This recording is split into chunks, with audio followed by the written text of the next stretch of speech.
All right, a Thursday edition of The Zone right here on Sports Radio 810 WHB. Jason Anderson with you, Sterling Holmes. The Drake. We head up until 2 o'clock. The next 4 hours, we've got you. A lot of stuff to get into and a lot of ground to cover today.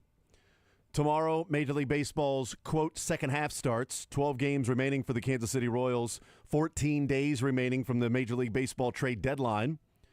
So the next couple of weeks, we'll get a pretty decent idea of what the rest of the season is going to look like for the Royals. Are we going to be paying attention to them while the Chiefs are in training camp and going through preseason games? Or if we are going to, unfortunately for them, move on and talk some Chiefs, depending on what happens these next 2 weeks, and certainly what happens in August, because even if they start to sell, we saw the Detroit Tigers last year sell and then make their run, and they've been the best team in baseball since they did sell last trade deadline. So we'll talk some Kansas City Chiefs today. George Karlaftis, Trent McDuffie, Trey Smith, roster construction. We'll get into all of that with the Kansas City Chiefs. Matt Lane will join us coming up at 11 o'clock. KC Sports Network, KC Laboratory Podcast, Sports or Leisure today in the 1 o'clock hour. And we'll hear from Eli Drinkwitz, who had his day at the podium for the SEC Media Days. Day number 4 for the SEC Media Days, and Missouri's up there. And Eli making some sarcastic comments about appreciate the 10 of you that have straggled and dragged in here for the 4th day here. Appreciate you guys showing up. I didn't see the video, so I don't know how many people were there in attendance. Yeah. Compared to Monday when everybody's there, fresh, bright-eyed, bushy-tailed, let's go SEC Media Days. And then you're doing the coaches and the players on Monday, coaches and players on Tuesday, coaches and players on Wednesday, and then you show up on Thursday, you're like, good God, man, I just want to go home. And it's like, here's Eli Drinkwitz. At least he's a character. Yeah. He offers something, he presents something, and he might say something. He'll talk. And he did. He talked about JFK. He talked about the Epstein files. He talked about whether or not we Were landed they on the his moon. desk? They may be. I don't know. They didn't even. They made it into the ESPYs last night too. Shane Gillis is hilarious, man. Shane Gillis is such a funny dude. The opening was pretty good, man. It was. I know some people don't like him. I thought he was a very funny dude. I find him. He's in that mustache hilarious. Shane Gillis on the ESPYs is Ricky Gervais in the Golden Globes, or whenever they have the small setting for Hollywood when they're sitting around not the Oscars or anything, and Ricky Gervais is there with the famous people, actors and actresses right in front of him, and he's just roasting them and great. Just destroying them. SGA's here, and everyone around him is now in foul trouble. That was the That's a clean one. That was the least of what was quote unquote the offensive jokes. They were funny. I liked the he and Caitlin Clark have nailed a bunch of threes. That was it's pretty good. You didn't hear something funny. If you want to picture good. something dumb, it wasn't supposed to rain last night, at least in my eyes. I didn't think it was supposed to. Boy, I didn't think it was going to do that. I checked because I had the doors off my Jeep. Oh, my goodness. Yeah. So I'm coming home last night from men's league. It starts raining a little bit. I'm like, okay, well, I'm looking at it. It's not supposed to rain long. Right. All of a sudden, it starts pouring. And I go, bleep this. And you're the jackass that people that you're driving next to are looking at you with your doors off in the Jeep, trying to get home with the rain. I've been there before. This time I'm home. And I am now, it's coming down at my house. And I am putting doors on my Jeep in the dark. And there's an Amazon guy just like staring at me. He's like, I'm not putting this package anywhere. Why would no? He's just watching you, and like, why would you just leave? staring at me. Why would you leave? And I'm sitting there struggling because it's wet, trying to hold these.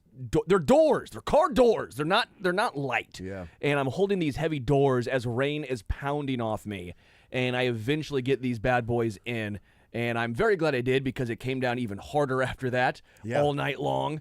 But so if you want to picture something fun for your Thursday morning, that's what I did last night was get drenched trying to put on car doors. Any chance you got video on the Ring app of this? Oh, probably. I don't know. Actually, I don't think it's charged. Oh. Thank goodness. Nat came home after and goes, I think the Ring's dead. All right, well, now's the time. If you want to go and hit up Sterling's house. Well, she charged it last night. It's back out there now. Yeah. I had to go back through the Ring app this last week because I maybe this is something that UPS does, but before we went to Tahoe, On Sunday, I needed to go and get a new Apple Watch because mine had broken. Because water resistant is not waterproof. And I was washing my hands, and the watch went dark and wouldn't turn Not back good. on. Washing my hands, okay? And by the way, water damage not covered in the warranty because it is not waterproof. It's water resistant. But mine wasn't even water resistant, okay? Washing hands is what broke it.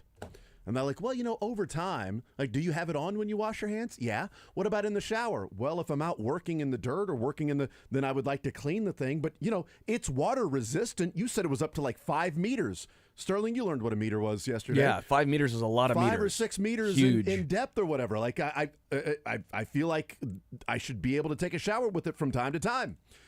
Either way, it doesn't work. So we go to the AT&T store to go and get a new one. And they had a buy one, get one if you add another line. We're like, well, you know what? Our son has been wanting one. So we'll get new ones for my wife and I. We'll add a line. And therefore we'll get one That's how free. they get you. Yeah, but we'll get one Jason. free. So Kaylin's old one is now Everett's. Nice. And I got a new one, and Kaylin got a new one. Doing so a it's all first good. gen. I got a first gen at my house if you want. It doesn't really hold a charge. It's all good. Yeah, none of them hold charges. So I'm leaving the next day for Tahoe, and they're like, okay, so where do you want this to be sent? And because I went home and we connected hers, and I tried to connect mine. Sure. And it wasn't working. It was connecting, but it wasn't connecting with the wireless, with the phone. Technology, right? Right. And so I get it out of the box, and it's like 40% charged. I charge it to like 80%. And then I'm like, you know what? I want to go upstairs and not be down in the basement. I want to be upstairs by, the family and everybody swimming. So I'm going to do this upstairs. I get upstairs, and it says, in order to connect, it has to be at least 50% charged. I'm like, what the hell? So I look at it, and it's like 40% now. So I have it on the charger for the next hour and a half while I'm trying to do this. It's not working. So I take it up to the AT&T store. I get there. It's at 20%. They put it on the charger to try to work with it, and then it stops and it says overheating. And I go, well, that's probably not good. So they call it a lemon.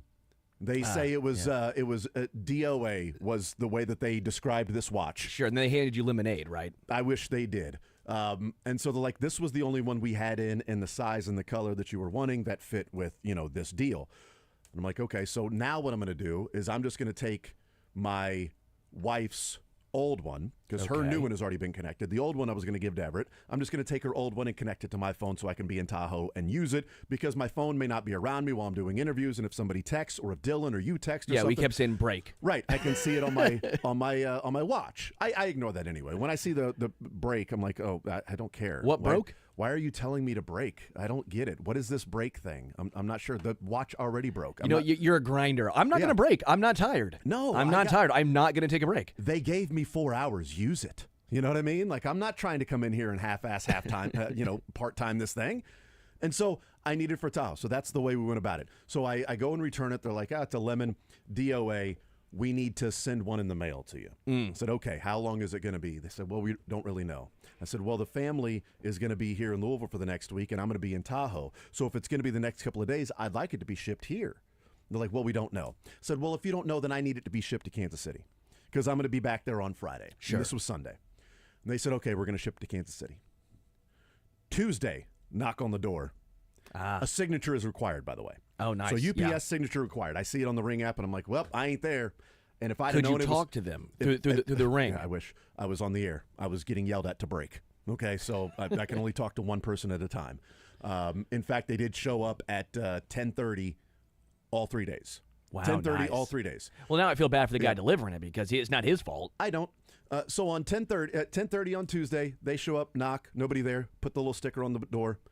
Wednesday, 10:30, show up, knock, nobody there, signature required, put the little sticker on the door. Thursday, show up, knock, put the little sticker on the door. But I didn't check the Ring app at the time, because I wasn't thinking like, hey, it says that after a few days they will take it to a UPS site. Oh, yeah. And I'm like, that's fine. I'll get there. I'll go there, sign for it, pick it up, all good. Makes sense, yeah. No worries. No Sure. worries. So I get home, and there's a sticker on the door. that says, we'll come back tomorrow. I'm like, I feel like they've already been here like 3 days. So this was on Saturday morning. So Saturday doing yard work, cleaning up the porch area, and I see like 2 or 3 laying on the ground that clearly have fallen off the door. Yeah. And the one says, taken to UPS site is X'd. I'm like, okay. Then at the bottom it says, the address of my neighbor and my neighbor's name dropped off. I'm like, hold up. A signature is required. And you just gave it to the neighbor? Well, do you like your neighbor? They're new. Oh. Don't really know them that much. Don't know them. We've had some conversations. So on Do they seem like the criminal type? No, not at all. Okay. So on Saturday and Sunday, my wife gets home Saturday late afternoon, and I'm like, I haven't seen them at all. Right? I haven't seen them. Sunday, haven't seen them. Dog hasn't been out. They're not working in the yard. Nothing going on. And I'm like, are they out of town? Did they drop this thing off, give it to them, and then they went out of town? Oh, wow. Do you have their numbers? So we barely know them. And so I go to the Ring app, and I see it on Thursday, knocking on the door, right? The car starts to pull into their driveway. The UPS delivery person walks over there while they're pulling into the driveway. Nice.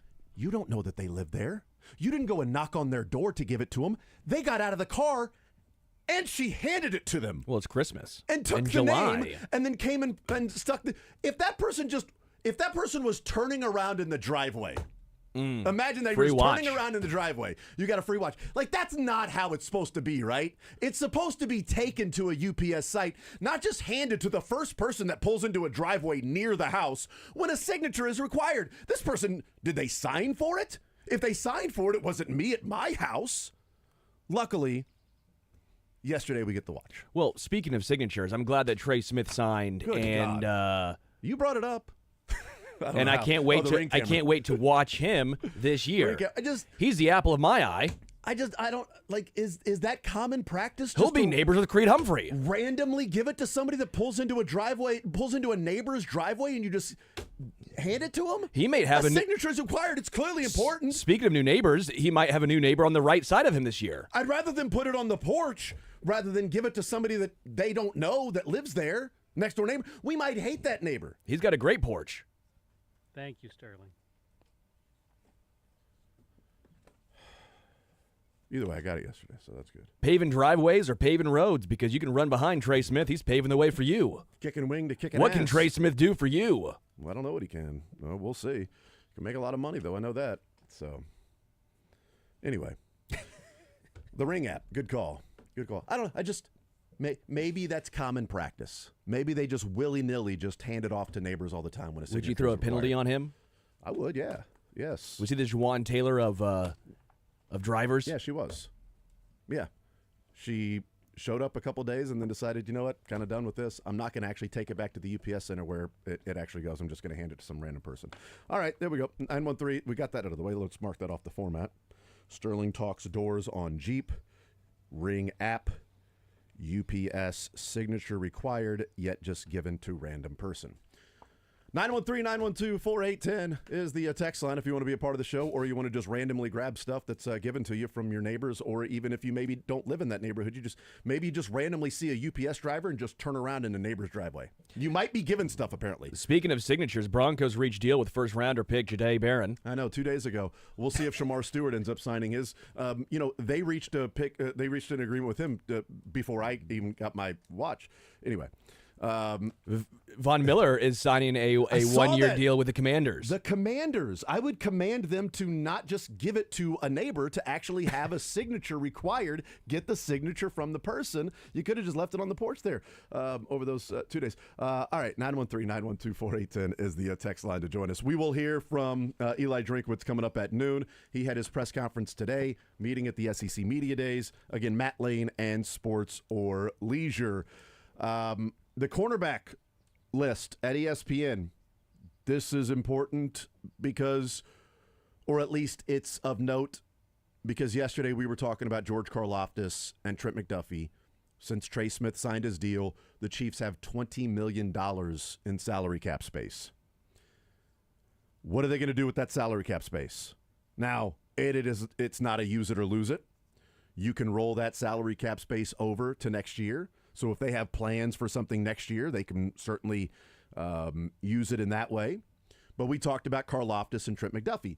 And the franchise tag number for the defensive end over cornerback is $5 million more. So the issue with franchise tagging Trey Smith is that he is combined with the tackles and the guards. So it wouldn't have made sense for them to franchise tag Creed Humphrey, because then Creed Humphrey would have been setting the center market by like $7 million. It's one thing for Trey Smith to set the guard market by $2 million. It's another thing for Creed Humphrey to be getting paid $23 million. So I guess from their standpoint, this is what we'll pay Creed Humphrey, and if we have to franchise tag Trey Smith, it's going to cost us more, but it's going to be it's going to be more comparable to the other guards than Creed Humphrey making 23 comparable to the other centers. Yeah. So from that standpoint, all right, this seems to be the way to go about it. I think they should have gotten something done with Trey Smith last year, obviously, because, they would have saved him money if they did that. And that's why I think if they can get something done with Karlaftis and Trent McDuffie this year, I think they would save money doing that. But with the franchise tags, it's $5 million less for George Karlaftis, or for Trent McDuffie to be franchise tagged than George Karlaftis. So the final day of the execs, scouts, and front office personnel ranking the top 10 at each position. We mentioned this yesterday. George Karlaftis was an honorable mention. Today, cornerbacks. Last day, cornerbacks. Number 1, Pat Surtain. He's got a new deal. Completely fair. Yep. Number 2, Derek Stingley Jr. New deal. Yeah, I think it's pretty fair. Absolutely. Number 3, Denzel Ward, Cleveland Browns, and he's under contract for the last couple of years. Fair. I think it's fair. I have no issue. Denzel Ward's a phenomenal player. What's interesting is that Surtain's highest ranking was 1 and his lowest ranking was 4. Stingley's highest ranking was 1 and his lowest ranking was 4. Denzel Ward's highest ranking was 2 and his lowest ranking was unranked. I can't imagine someone not ranking Denzel Ward outside of them forgetting that he plays football. Yeah, maybe you just simply forgot about it, right? Number 4, Trent McDuffie. He comes in at number 4. Highest ranking is 3, lowest ranking is 10. So every single person had Trent McDuffie on their top 10 list. Yeah, that's nice. At least one person had Denzel Ward outside of their top 10, which is really weird. Sauce Gardner comes in at number 5. Yeah. Sauce's highest ranking was 3, and his lowest ranking was also unranked. So somebody else had Sauce Gardner outside of their top 10 as well. I mean, what are we talking now? Are we talking like Tampa Bay, who can't find corners? Are we talking like don't know what a quarterback looks the like? Panthers? I mean, who? So you've got Trent McDuffie as the voted on by execs, the 4th best cornerback in the NFL. Yeah. And these guys ahead of him are making a pretty decent amount of money. And the guy right behind him is making a pretty decent amount of money. And in fact, if you scroll down here, you got to go to number 7 before you find J.C. Horn. Yeah. That's also making a pretty decent amount of money. Somebody ranked J.C. Horn number 3. His highest ranking, lowest ranking was unranked.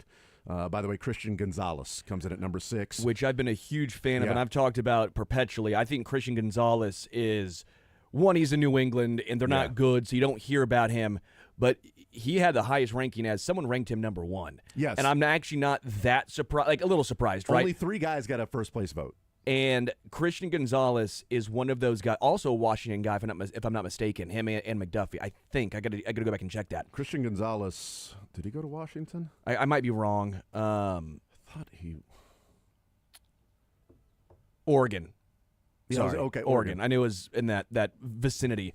He is just. I knew it had an N in it though. He is very, very good, and I feel like if you don't know who he is, he's almost that Trent McDuffie-esque type of player, but it's in New England. You don't know who he is because New England hasn't been good the last couple of years. Correct. If New England was New England a few years ago, or with Tom Brady in 16, 17, 18, people would know more about Christian Gonzalez. I'm just glad that I think plenty of NFL fans do, but I think he would be more in the Pat Surtain, maybe Derek Stingley. Yes. I think there's a chance people know more about McDuffie than Stingley just because the Chiefs the last 3 years have been playing in Super Bowls and McDuffie has been that cornerback that's there. Agreed. So Gonzalez is number 6. He's one of 3 guys that got a first place vote.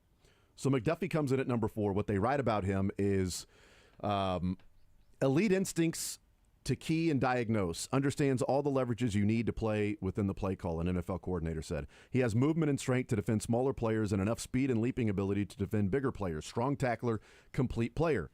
Another NFL assistant coach His versatility has been so valuable to the Chiefs. There are instances where he can struggle to finish on contested catches versus bigger receivers, but overall, he is very solid, has great instincts and technique, and is very smart.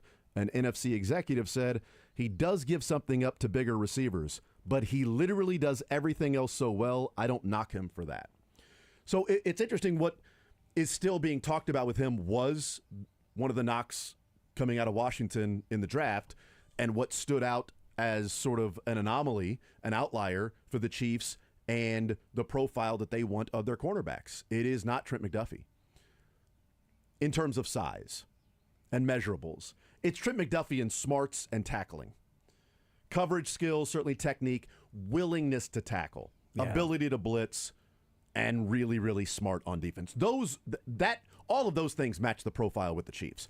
But the Chiefs have typically, when it comes to cornerback, have taken measurables, length, and athleticism over this guy's just really technically sound. That's what they've usually gone to.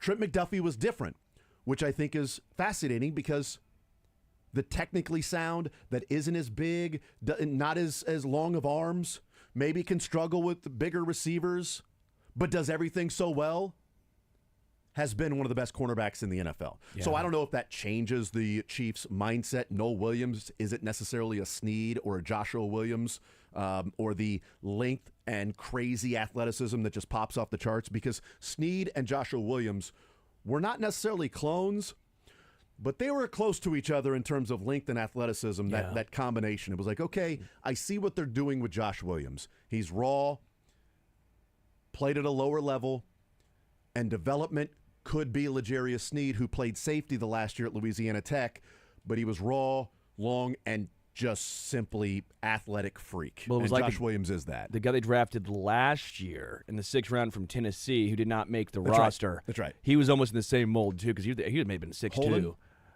Camille Haddon. Haddon. Yeah. How soon do we forget? Yeah. But yeah, and so they've done well, but I've actually wondered that athletic profile is almost dried up for the Chiefs in those late rounds. We've talked about how successful they've been finding guys late. I think it's somewhat slowed down because that's why they had to go out and bring in Christian Fulton. If Kamal Haddon hits, you don't have Christian Fulton. If Joshua Williams hits, you don't have Christian Fulton on this team. And maybe you still have Justin Reed. Maybe you don't have to draft Noel Williams there. Maybe you don't have to trade up and you don't draft. have to use the Joe Tooney pick to trade up for Noel Williams, because that's what they used. They traded Joe Tooney, and they used that to trade up to get Noel Williams. They didn't just get Noel Williams for Joe Tooney.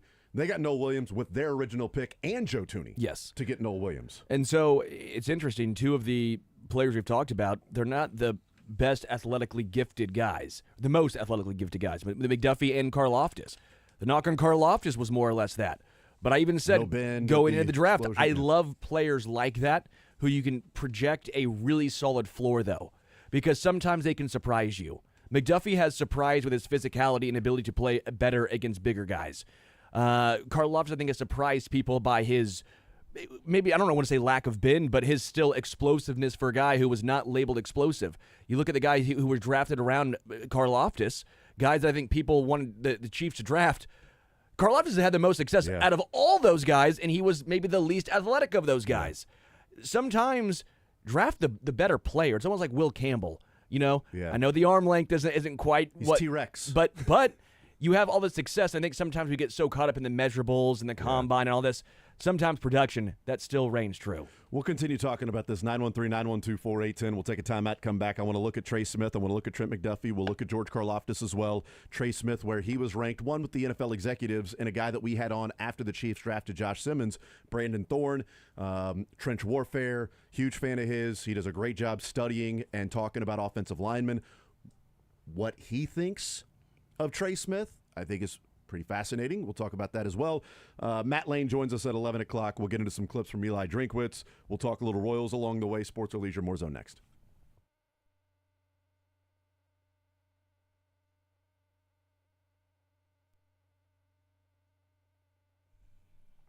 All right, men, if you're out there and you happen to be suffering from erectile dysfunction, well, Heartland Men's Health is here to help you. If it is something that has been going on in your life, maybe something that has just started, maybe it's something that isn't going on, but it may happen in the future. If any of those things are the case, Heartland Men's Health is here to help you. They have treatments that work with success rates well over 90%. Some men have tried the pills or the herbals. Maybe they're working, but if they have failed, well, Heartland Men's Health treatments work when that happens. In fact, Heartland Men's Health, they have been successfully treating men in the Kansas City area. They are so confident in what they can do for you that your $99 consult with Heartland Men's Health is free if the test dose doesn't work in the office. That's how confident they are. So schedule a consult with Heartland Men's Health today. Your initial visit, like I said, $99. That's a medical consult with a licensed medical provider, a T and PSA test, and if you're medically advised, you do get that test dose. And again, if the test dose doesn't work in the office, your visit is free. If it does, you are on your way to working with Heartland Men's Health to figuring out what is going on. They've got an expert staff with 3 locations to serve you: Overland Park, Independence between Blue Springs and Lee Summit, and North Kansas City. Call them today at 844-447-6600. Tell them you heard about it right here on Sports Radio 810 WHB, 844-447-6600, or visit heartlandmenshealth.com.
Yeah, it's a Thursday edition of The Zone right here on Sports Radio 810 WHB. Jason Anderson with you, Sterling Holmes. The Drake. We head up until 2 o'clock. Matt Lane joins us. KC Laboratory Podcast, KC Sports Network. We'll talk with him about some of the moves by the Kansas City Chiefs. You know, we have been debating and talking about how good Trey Smith is, right? Sure. It's been a discussion point that we've had, and choosing Trey Smith over Joe Thuney. And if that's the right move, wrong move, great move, good move, whatever. ESPN's rankings, you know, we talked about the cornerbacks. We've talked a little bit about the wide receivers, the QBs and things like that. The interior offensive lineman that came out last week at some point. I think it was maybe over the weekend. July 12th, whenever July 12th was, I have no idea. Days are running together. So the interior offensive lineman, that includes centers and guards. Creed was number 1. Oddly enough, somebody ranked him 10th. His lowest ranking was 10th. His highest ranking was 1. So they didn't forget about him. No, they did not forget about Dre. That's or Creed. Wild. Last year, he was number 7. This year, he's number 1. Number 2 ranking, Tyler Smith, Dallas Cowboys. Makes sense. His highest was 1, but somebody also unranked Tyler Smith. Again, what the hell are these people doing? Number 3, Quentin Nelson, Indianapolis Colts. Highest ranking, number 1. Lowest ranking, unranked. Number 4, Trey Smith. Highest ranking, number 1. Lowest ranking, unranked. So there were 1, 2, 3, 4, 5, 6. There were 6 interior offensive linemen that got a first-place vote. And this is covering guards and centers. The 6 interior offensive linemen that got a first-place vote. Creed Humphrey, Tyler Smith, Quentin Nelson, Trey Smith, Joe Thuney, and Tyler Linderbaum from the Baltimore Ravens got a first-place vote. But he came in at number 10, so he got a first-place vote, but he got a lot of non-first-place votes, too. His lowest was unranked, and he got a first-place vote, but still ended up number 10. Oddly enough, Landon Dickerson, his highest ranking was number 3. He did not get a first-place vote. That was surprising. I'm really surprised by this list, but again, Yeah. these are executives. This is not PFF. This is not you or I. This is not even just analysts. This Yes. is people who are in front offices and organizations. I love Trey Smith. He's a great player. Right. But I am shocked. One, that I don't know what's more shocking, that someone ranked him 1 or that he's ranked 4th overall. We talked about Brandon Thorne, Trench Warfare, as a Substack, like the KC Sports Network, like Chief in the North with Seth Kaiser, the Substacks that are David Lesky, that's on the station. Brandon Thorne put his list of the elite, very good, good/above average, and then solid to average every single position on the offensive line. Left tackle, left guard, center, guard, right tackle. He has, at center, Creed number 1, an elite. Left guard, Joe Thuney, number 1, elite, along with Landon Dickerson and Tyler Smith. Sure. And Quentin Nelson, I should say. Sure. Because Quentin Nelson at left guard. Trey Smith at right guard, he's got him number 1. Wow. As the elite right guard in the NFL. Elite right guard in the NFL. That I thought was interesting because I really like Brandon Thorne and Trench Warfare, and this came out just a couple of days ago. Who else was in there? Was it Chris look it up. Lindstrom? So here's the thing. I took a picture of the right tackles because I was really curious about where Jawan Taylor showed up, and Jawan Taylor did not show up in the right tackles at all. So that's interesting. Actually, no, he's got Trey Smith number 2. Chris Lindstrom? Quinn Miners. Quinn Miners. He's got ahead of Lindstrom, Trey Smith. So he writes about Trey Smith here. At 6'6", 330, Smith has very good movement skills, power, and bad intentions.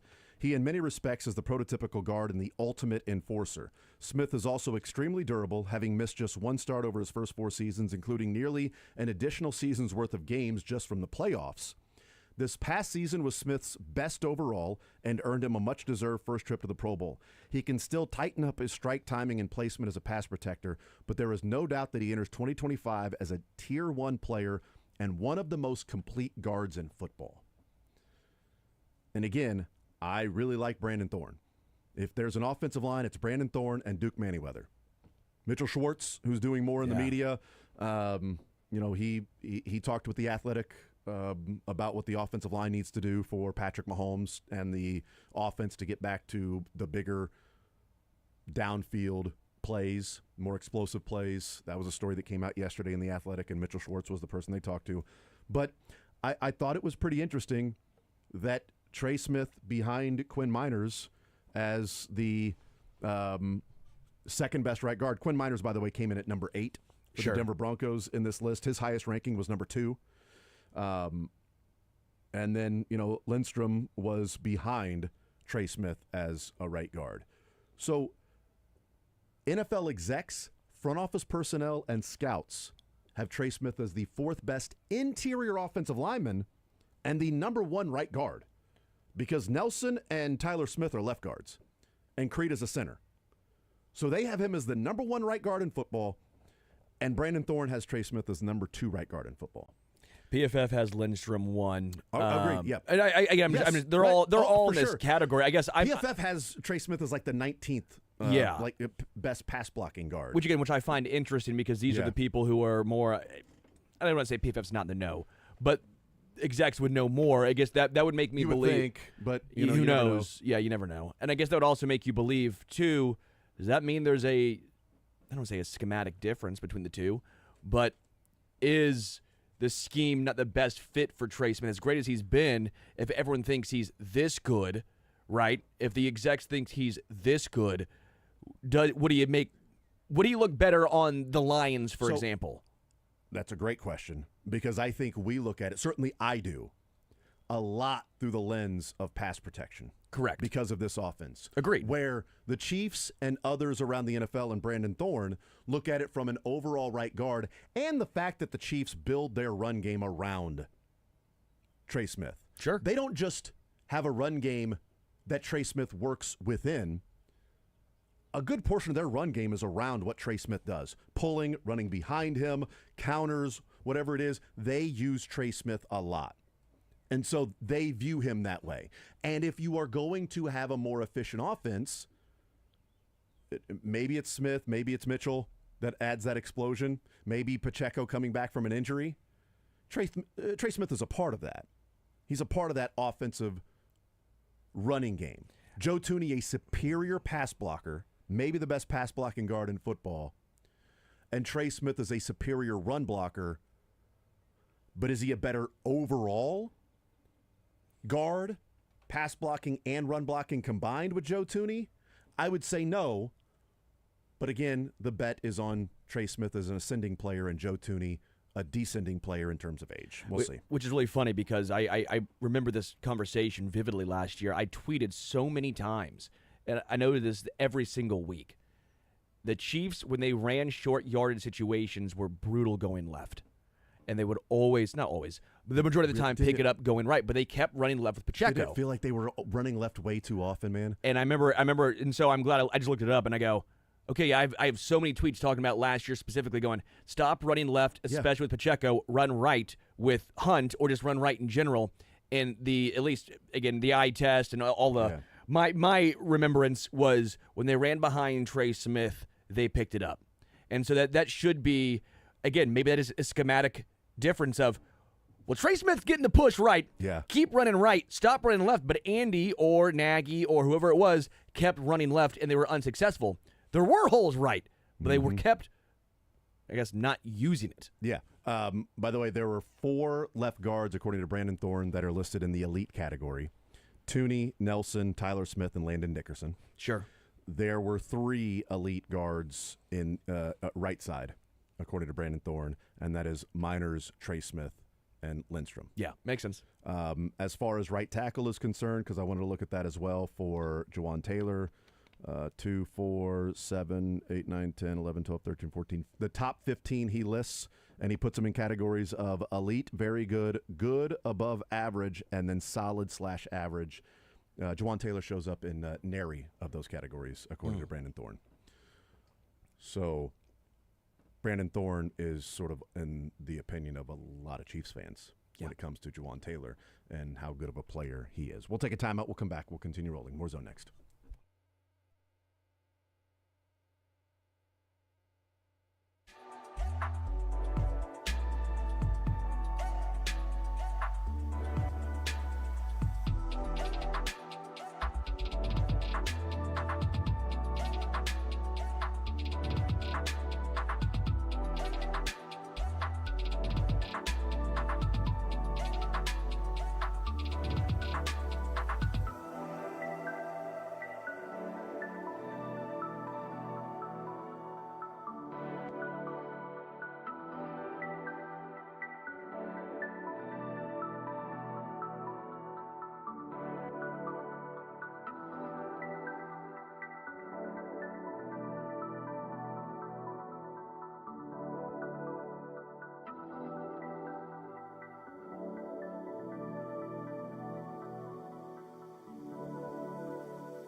All right, wrapping up this first hour. Matt Lane will join us coming up at 11 o'clock. KC Sports Network, KC Laboratory Podcast. Text came in, I think it's interesting, said, what are the odds that the executives actually filled these out and not an assistant to the assistant? So, That's a good call. It's a good question, kind of like the coaches poll in college football and basketball, that the SID fills out the coaches poll for the coach. Because then the coaches might be, hey, you had this guy ranked? Oh, I don't know. I guess that you got to ask my SID about that ranking. I have no idea. I let them do it for me. It was the assistant to the assistant manager. It's the That's right. Dwight Schrute of That's right. Yes. of polls. 100%. 913-912-4810 is the text line to join us to be a part of the show. 913-912-4810 to hang out with us. We'll talk and hear from Eli Drinkwitz coming up at noon. SEC Media Day is going on. He had his day at the podium. 30 minutes he was at the podium. Wow. 30 minutes for Eli Drinkwitz today at the podium. So he answered a lot of questions. He went in depth and elaborated on a lot of things, good and bad. Yeah. Good for, maybe people that want to listen to it. Bad for me that had to go through and listen to the whole thing to find clips. I'd rather it be 10 minutes because then that's quicker. Just go through and cut up. There was only 3 questions? Great. Only 3 things I got to cut up. Selfish. 30 minutes? That's going to take me an hour and a half. I got to listen to the whole thing. I got to cut up what I want to hear. Then I got to save the clips, and I got to make sure the clips were saved correctly. And Selfish. I'm like, oh, my goodness, man. That's just, why do you have to talk so much, Eli? Why do you got to talk? My goodness, man. The thing that'll be interesting moving forward about Karlaftis and McDuffie, and I would like to see both of those guys get signed. But when we talk about roster construction and roster building and asset acquisition cost, are you better off if you pay a lot of money to Trent McDuffie? I'm going to give a round number here. Let's say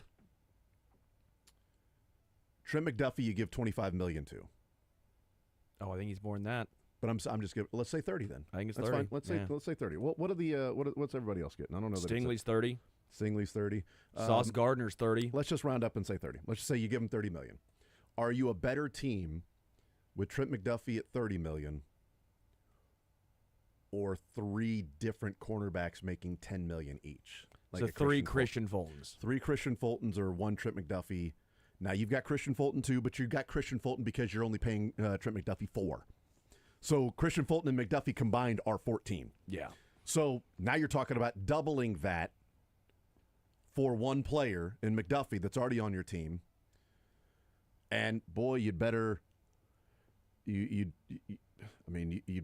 better draft well. And you can't miss on those draft picks. Yeah. Because ultimately, defensively and in the secondary especially, as we've seen in years past, it is a more of the whole is greater than the sum of its parts than one stud player, stars and Jags, as Ren's talked about. Like other guys that are, there's just a guy. Because McDuffie was on this team last year and was really awesome, and the secondary got exposed because Joshua Williams and Najee Johnson were rotating because Jalen Watson was out. Sure.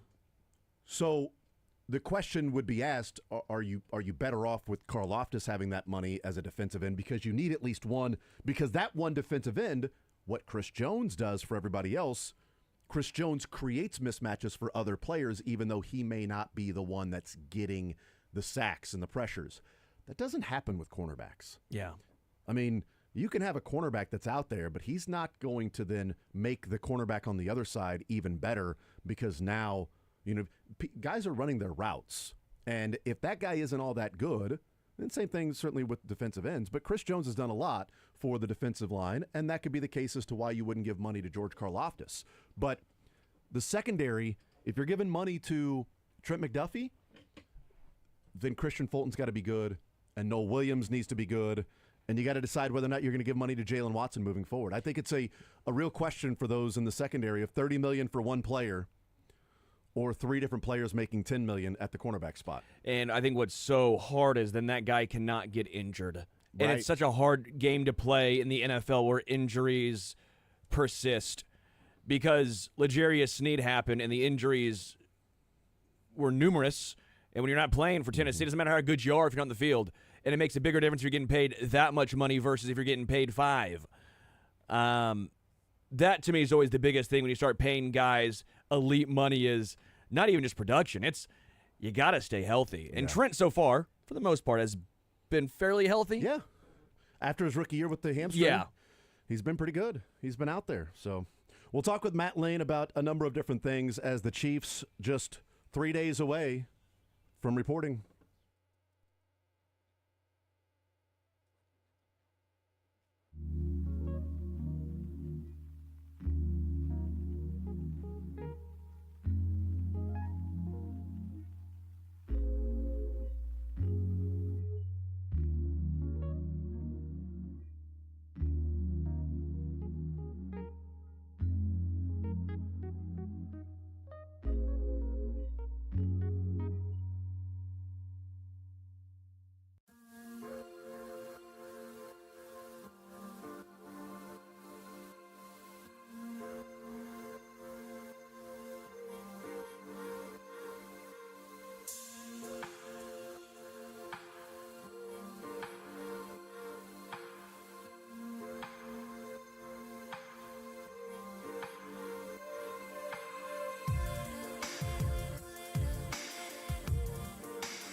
All right, we continue right here on Sports Radio 810 WHB. Thursday edition of the show coming up a couple of hours from now. We'll play some sports or leisure all-star game edition. So be thinking about all-star questions for the Rawls and some other national all-star questions too. So that comes up and the 1 o'clock hour. Right now, let's talk some Kansas City Chiefs football. Matt Lane, KC Sports Network, KC Laboratory Podcast joining us here in the zone. Matt, welcome in. How are you, sir? Listen, we're doing good. We're inching ever closer to training camp starting, which is like the official kickoff to the football season. So it's right around the corner. We're feeling good coming towards the latter half of summer here. Yep, looking forward to it. 3 days away from them reporting. They report on Sunday, for those that don't know, and then they go and they do their conditioning on Monday, and then first day of practice is Tuesday. By the way, I do want to pass this along. This is from Adam Schefter. This has been confirmed. This is actual Adam Schefter, Sterling? Sorry, go ahead. It was sent directly to my phone. So this is the legit ESPN, at least. So either ESPN got fooled or someone else did. This is from Adam Schefter, yeah. Matt Lane, you're on with us, and this is coming down right now. Adam Schefter saying, ESPN sources, a Dallas County judge just sentenced Chiefs wide receiver Rashee Rice to 5 years probation, 30 days of jail time that can be served during those 5 years, stemming for his role in a multi-car crash in Dallas during the 2024 season. Now that the judge has ruled, the NFL can expedite its disciplinary process, and Rice is likely to receive a multi-game suspension. 5 years probation, 30 days of jail time that can be served during those 5 years. It's like at any time? I don't know. I'd need someone that went to lawyer school or judge school or, whatever the real terms to figure that out. But, Matt, we've got you on the air right now. We'll get your immediate reaction. This thing is not going into the season. We wondered how long it would delay. We knew the civil was going to be decided in January, but there hadn't really been an update to anything with the criminal part of it. And now we know as of July 17th, Rashee Rice has been sentenced. What do you think of this, and how quickly? I would guess that he's probably not going to be there in Brazil, but what's your first instinct?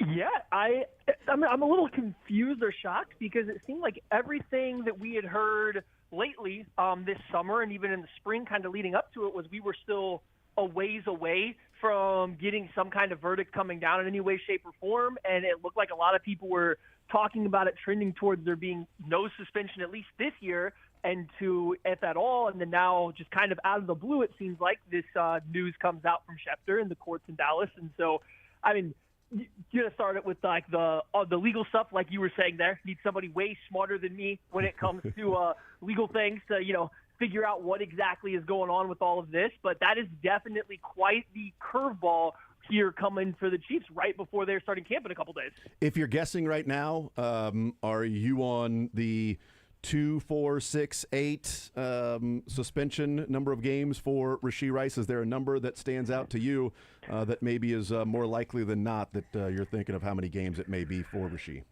It's tricky because to my knowledge, he's not a repeat offender. I don't think that he ever got in trouble in college to a point to where the NFL could even harken back on that. Like, I know there were some questions about off-field stuff, but there was never anything like directly that got and cost him time in college or anything like that was punished by the school. So it's definitely them talking about this exact incident. But given that there is a ruling coming down from the judges, like the NFL can do whatever the NFL wants to do essentially, and then it'll be up to the PA to figure out how they want to handle it. And I guess you can't say a lot of great things about the NFLPA going on this summer either. So I don't know. I'm going to guess 6, and they try to appeal to get it less, but this is just purely me guessing at this point in time because this seems not unprecedented, but it's just a rather interesting case and how quickly this part seemed to come down. And like I said, there's not a lot of like history for Rice in terms of being in trouble of not following the rules or guidelines of the personal conduct in the NFL to really add up and make it more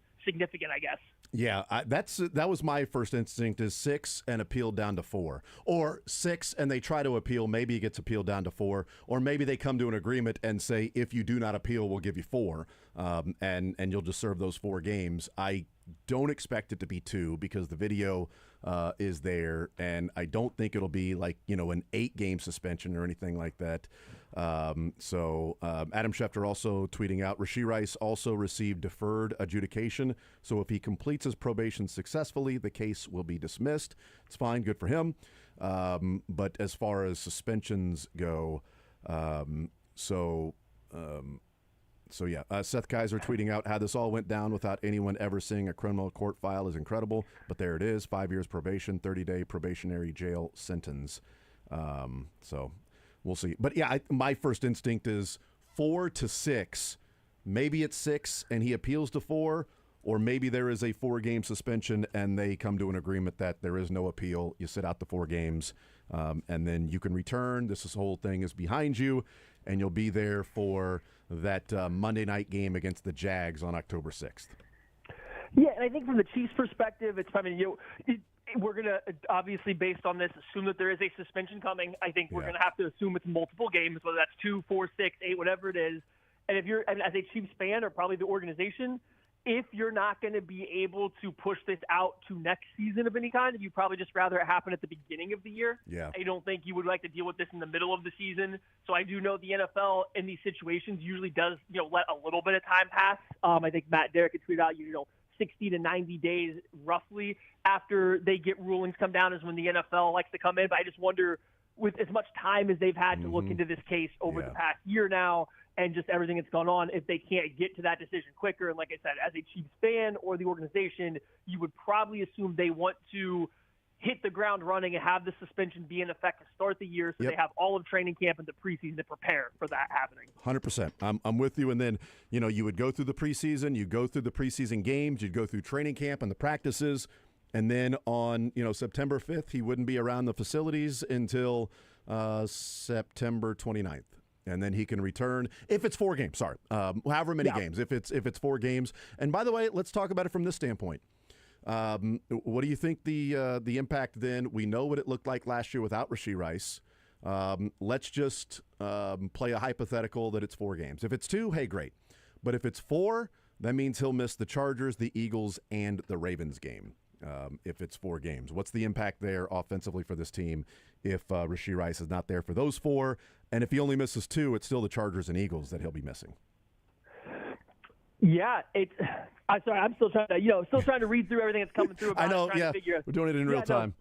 I know, coming in real time. It's something that I am not overly comfortable trying to figure out exactly what it means. So it takes me a little bit of extra reading to get through this.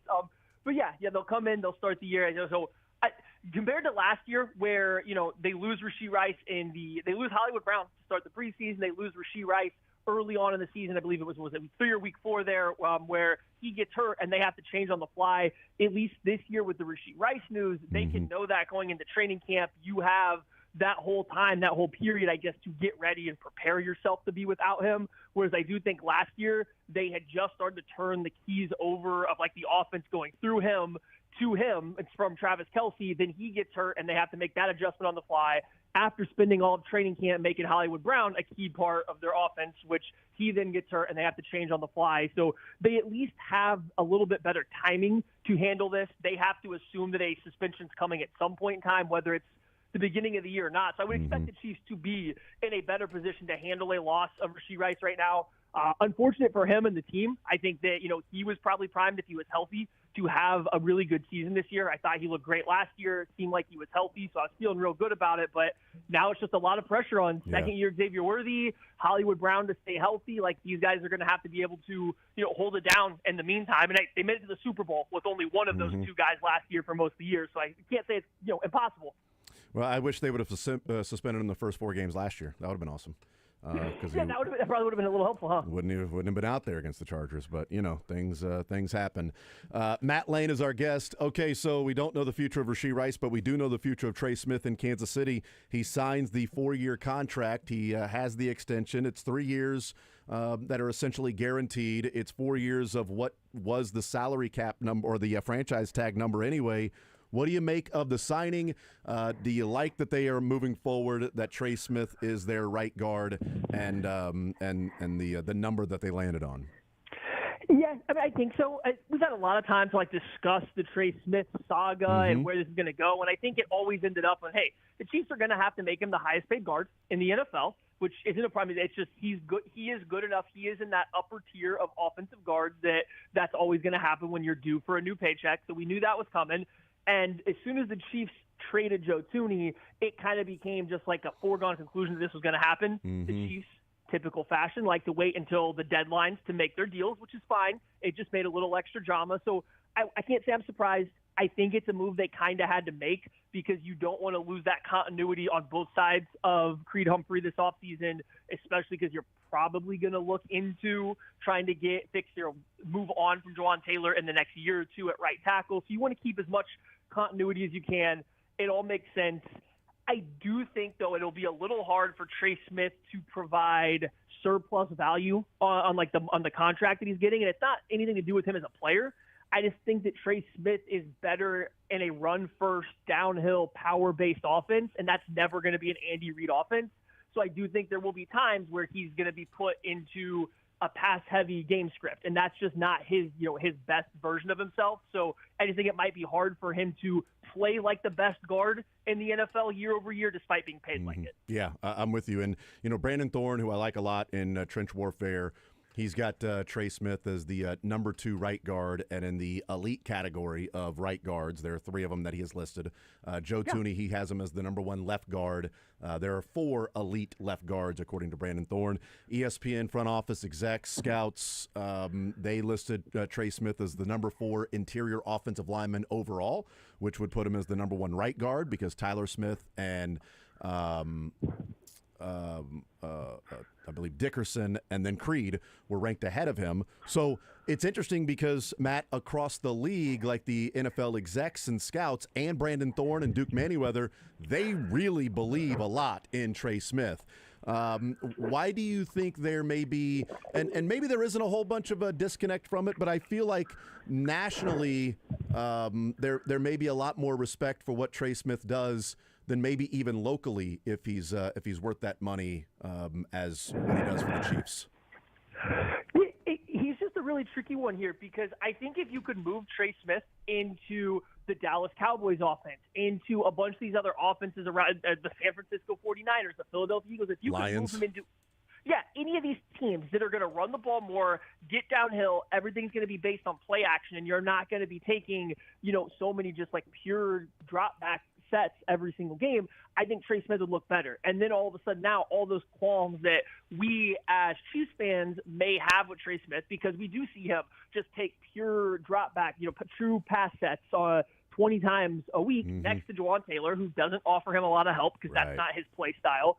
And you just get Trey Smith on an island versus two-way go defensive tackles a lot. And I will say, if I'm going to nitpick Trey Smith's game, the one area that he seems to struggle with is with very quick lateral defensive tackles, and when he has to move side to side, especially just redirecting his momentum. And so he gets put in these situations, I think, a lot in Kansas City. If you can move that to another offense where he's moving more linear, it's a lot more leaning on big bodies, it's play action, so he's not kind of stuck on these island spots so often, I think he would look better. And that sounds like maybe I'm trying to limit what he's asked to do, but I'm just changing the priorities. If I get to let Trey Smith fire off the ball 30 times a game and just go destroy the defensive lineman or linebacker across from him, I think that's going to matter come the fourth quarter. I don't think it's a coincidence that some of the Chiefs' best games where they have leaned on the run throughout the past, 3-4 years now have been games that Trey Smith played excellent in. And it's because they have decided to actually run the ball downhill those few times. So I just think that his situation doesn't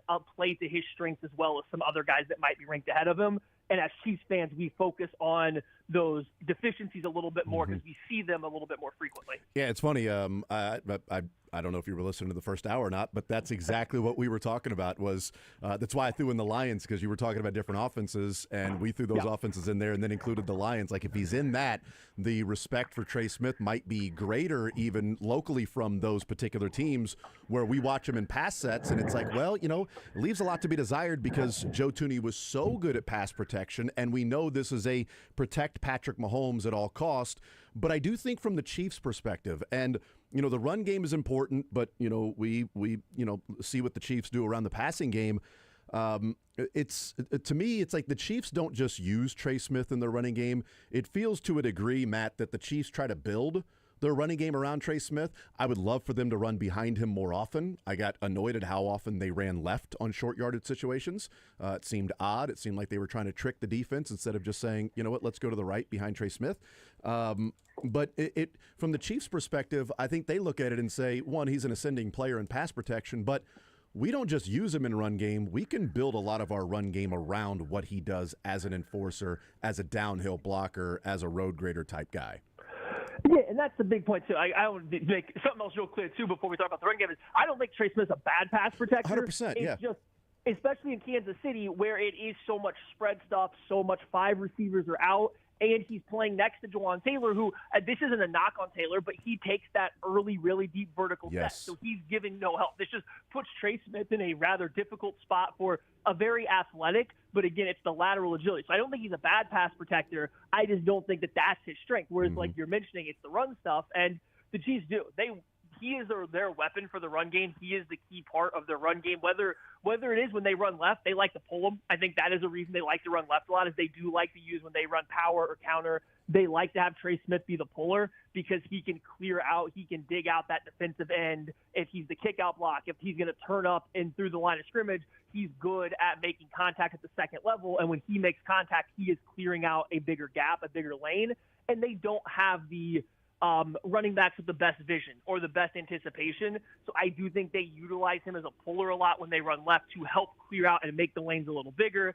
But I'm with you. I think earlier in his career, they ran behind him directly a little bit more often, especially in short yardage stuff, and it worked really well. So he is the key to the run game. It's still a run game, though. It's like angle-based rather than power-based. They don't really ask even Trey Smith to just go kick someone's butt across from him. They kind of want to set up these angles and then use their guys to seal off defenders, which is fine. That's a very common thing to do in the NFL. Andy Reid's been doing it for years. I just think that they do leave a little meat on the bone despite still trying to utilize Trey Smith as much as they can. And if they lost him, I do get a little nervous on what that run game would look like if you were trying to just file in a average level right guard, especially as an average level run blocking right guard, onto this offensive line that has Jawaan Taylor, that might have Kingsley now or Mike Caliendo at left guard. Like that, those guys aren't great run blockers. If you take away Trey Smith, I think the run game could take even a bigger significant step backwards. Do you think since they invest the money in Trey Smith, and I know it's whether it's something Andy Reid does or not, but should they be running more, power, like to utilize what he does well? Like you're investing in him, then let him just go kick somebody's ass across from him. Yeah, should they? Maybe. I think we saw Sean McVay and the Rams change their – the Rams have always had a good run game with McVay, but if you go to earlier on, it was a lot more of the angle-based stuff, kind of like it is with Kyle Shanahan in San Francisco. They're about getting the right angles and then letting their offensive linemen just kind of hold the block from there. Well, McVay the past 2 seasons now has kind of transitioned like, oh, no, we are going to come downhill and attack you. We're done with so much inside zone, and even our zone runs aren't going to be about spacing and angles and misdirection. We're coming at you. The Chiefs and Andy Reid, I don't foresee them changing to be a downhill, even in our zone runs, we're being aggressive. We're trying to get on top of defenders and attack them where they are. They are going to continue to use misdirection and spacing to try to set up proper leverage and stuff like that, which, again, is smart. I want to be very clear. I just think that if you had 5 Trey Smiths, you don't have to play that way. Yeah. I think with you have a Jawaan Taylor, a potential Caliendo at left guard, we don't know what they're going to get out of their left tackle as a run blocker right now because it's just a little up in the air. So it might just be a little safer to stick with what Andy Reid knows, despite having Trey Smith that would be very good in the other way. Matt Lane is our guest, KC Sports Network, KC Laboratory Podcast. Okay, so yesterday as well, that came out, Pretty Ricky, that has been right on a lot of these different scoops, said that the Chiefs are working with George Karlaftis, that a deal is expected to be done during training camp. If they go George Karlaftis, do you like going in that order, post Trey Smith, going George Karlaftis, and then hopefully McDuffie, or would you rather see them get something done with McDuffie right now and figure out George Karlaftis after? It's tricky. The order I don't think affects me too much, and from a theoretical standpoint, I guess getting George Karlaftis done now makes more. If you go and kind of look at the defensive ends coming up on contracts, I think you have a lot more guys from that 2021, 2022 draft, or even other guys that are going to be coming up for contract in the next year or two that are going to be in a similar price range or player tier that I think Karlaftis is in. Whereas if you look at Trent McDuffie, I mean, now that Sauce Gardner signed his deal, Surtan's got his, Stingley's got his, I don't think anybody's going to be able to really push McDuffie's price tag up. So if we're just looking at it logically, I think it makes sense to try to get Karlaftis done before other players around his same level would be getting paid, forcing his price tag to go up more. I think McDuffie's is going to be a little bit more stable. That said, you have to make sure if you do this Karlaftis deal that that's not going to eat into your ability to get Trent McDuffie done in the future, your ability to, and I guess Rashee Rice is now a little bit more up in question or up in the air, but your ability to get Rashee Rice locked up long term. Patrick Mahomes is probably going to get more money here soon. So I'm a little bit more on the fence in general about Karlaftis as an extension as a whole, but the timeline doesn't impact me too much. Yeah, and we looked at the franchise tag, what is projected franchise tag for those two positions next year going into 2026. If you sign McDuffie and franchise tag Karlaftis, that would be $26 million. If you sign Karlaftis and franchise tag McDuffie, it'd be $21 million. So, franchise tagging Trey Smith cost him some money, $2 million more than what the highest paid guard was getting at that point because it's the entire offensive line combined, including tackles. And so the cornerback position is cheaper than the defensive end position for what would be George Karlaftis. And I think Trent McDuffie, like you said, I think Trent McDuffie is going to get top of the market money where George Karlaftis is not trying to challenge, Max Crosby or Myles Garrett. Like, he's not going to get that money. But what you could be doing is investing in George Karlaftis a year early, where if you wait till next year, if Karlaftis goes out and has 14 sacks, like, you're not signing him for whatever you might get him for right now, I would guess. And if you want to tell Karlaftis, like, hey, we want to sign you to this deal right now, are you open to it? No, I'm not open to it. Okay, well, we got the 5th year, so, you're 2 years away from getting this money, or you can get the bird in the hand right now and then bank, on that and go be a great player. Or you can keep making the money that you're making, get the 5th year deal, and in 2 years maybe you get this kind of money that's out there, or maybe you get less. Your choice. Yeah, and that's if you consider the franchise, the Chiefs technically have 2 more years of control over both these guys at semi-reasonable numbers. I do think franchise tagging Karlaftis is probably not the smartest move because I don't think he is worth that much of a cap hit for a single season for sure. Whereas McDuffie, especially at less money, definitely is. But you do still have 2 years of control over either one of them. There is no significant rush for the Chiefs to have to get this done right now. I do think it would be for Karlaftis. It would either be about avoiding even another spike in his production, so therefore his price tag goes up, or guys that were signed from his same class, Tavon Thibodeau, Odafe Oweh, I think is the year prior, but these guys that are coming up on potential new deals this upcoming offseason, getting Karlaftis done before them, that way hopefully you save a little bit of money not having those guys get signed first. So timing, I get it. It ultimately comes down to what's the price, because I don't think the Chiefs should pay a premium, and this is no shade on George Karlaftis, but I think if you look at Nick Bolton, Creed Humphrey, Trey Smith, even still with Chris Jones right now. Like I said, we think Trent McDuffie is going to get top of the market. Patrick Mahomes probably needs more money looking at these quarterback contracts. If you're just going to be honest, that's a lot of guys right at the top of the market. I don't know if Karlaftis is the type of guy that it's worth paying a premium for when you have all those other guys getting that much money. So you just got to be careful how much you're willing to pay him if you're trying to get this done early.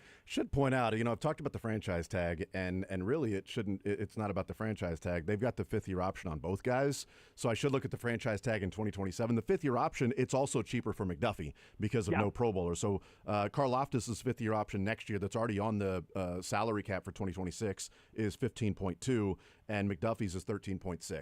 So they're about $1.6 million less for Trent McDuffie on next year's cap than they are George Karlaftis if they were to get something done from that perspective. Matt, appreciate the time, brother. Now we'll let you get back to catching up on all the breaking news that's going on with the Chiefs right now and see what the latest is with that Chiefs report on Sunday. We'll talk to you in a couple of weeks, brother. Yeah, sounds good. I wish the breaking news was a little bit more exciting than this, but yeah, we got to go figure this one out now that we're done here. But thanks for having me on. Enjoy the last weekend before football kind of starts. 100%, man. You're the man. Matt Lane, KC Sports Network, KC Laboratory Podcast. We didn't even get into the conversation about what he wrote about the left guard and the competition that's there that it came out yesterday, which we wanted to talk about. But the news that came down right when we started the conversation with Matt Lane, and we got his thoughts on it, and we'll take a time out and leave you with this. A Dallas County judge sentenced Chiefs wide receiver Rashee Rice to 5 years probation, 30 days of jail time that can be served during those 5 years, stemming for his role in the multi-car crash in Dallas during the 2024 offseason. Now that the judge has ruled, this is from Adam Schefter, now that the judge has ruled, the NFL can expedite its disciplinary process, and Rice is likely to receive a multi-game suspension. We'll talk about that next.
All right, so the news that came down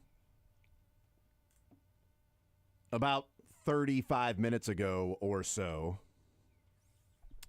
and that is Rashee Rice has pleaded guilty, and he has been sentenced to 5 years probation, 30 days of jail time that can be served during those 5 years, stemming for his role in the multi-car crash in the 2024 offseason. Adam Schefter saying that the NFL can expedite its disciplinary process. Rice is likely to serve a multi-game suspension. I would guess that the jail time would be deferred. That I don't know that how good his lawyer is. By the way, his lawyer being so good that a public records case that no details have come out of this. Like no case number, no details. This thing came out of the blue. There was like no expectation, pleading guilty to what, has been at least thought to be based on the information we have and not the exact details of because of the sentence would more than likely have pleaded guilty to a felony that then can be expunged from his record when he finishes the 5 years of probation. But because of the probationary, those that went to lawyer school would say that that's more than likely him pleading guilty to a felony. We don't have that information. So his lawyer, probably pretty good in keeping that all tight. Royce West is the lawyer for Rashee Rice and releases a statement that says, last March I was involved on Rashee Rice's behalf. Last March, I was involved in a high-speed accident in Dallas. There have been a lot of sleepless nights thinking about the damages that my actions caused, and I will continue working within my means to make sure that everyone impacted will be made whole. I urge everyone to mind the speed limit, drive safe, and drive smart. Last and certainly not least, I am profoundly sorry for the physical damages to person and property. I fully apologize for the harm I caused to innocent drivers and their family.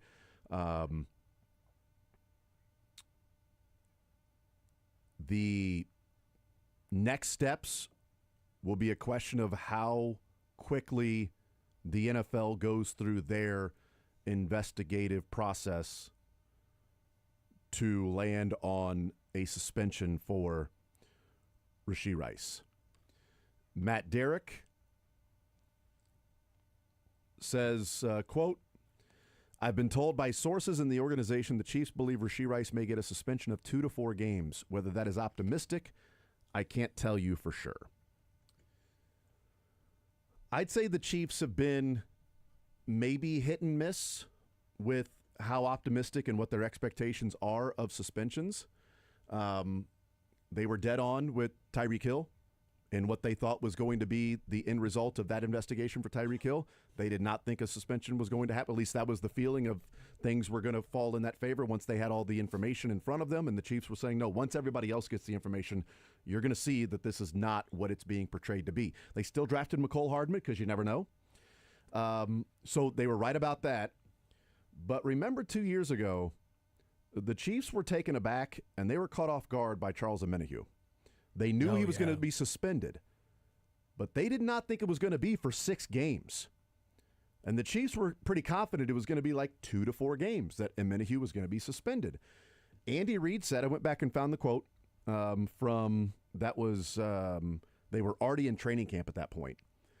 Because then it was like, okay, well, Omenihu's now going to miss the first set. We knew he was going to be suspended at some point. We didn't know when it was going to come down. It's why it drove his market down a little bit, why the Chiefs were able to get him on the deal that they did for 2 years because of the domestic violence charge and the pleading there and or what the final result was and the investigation by the NFL, what that was going to be.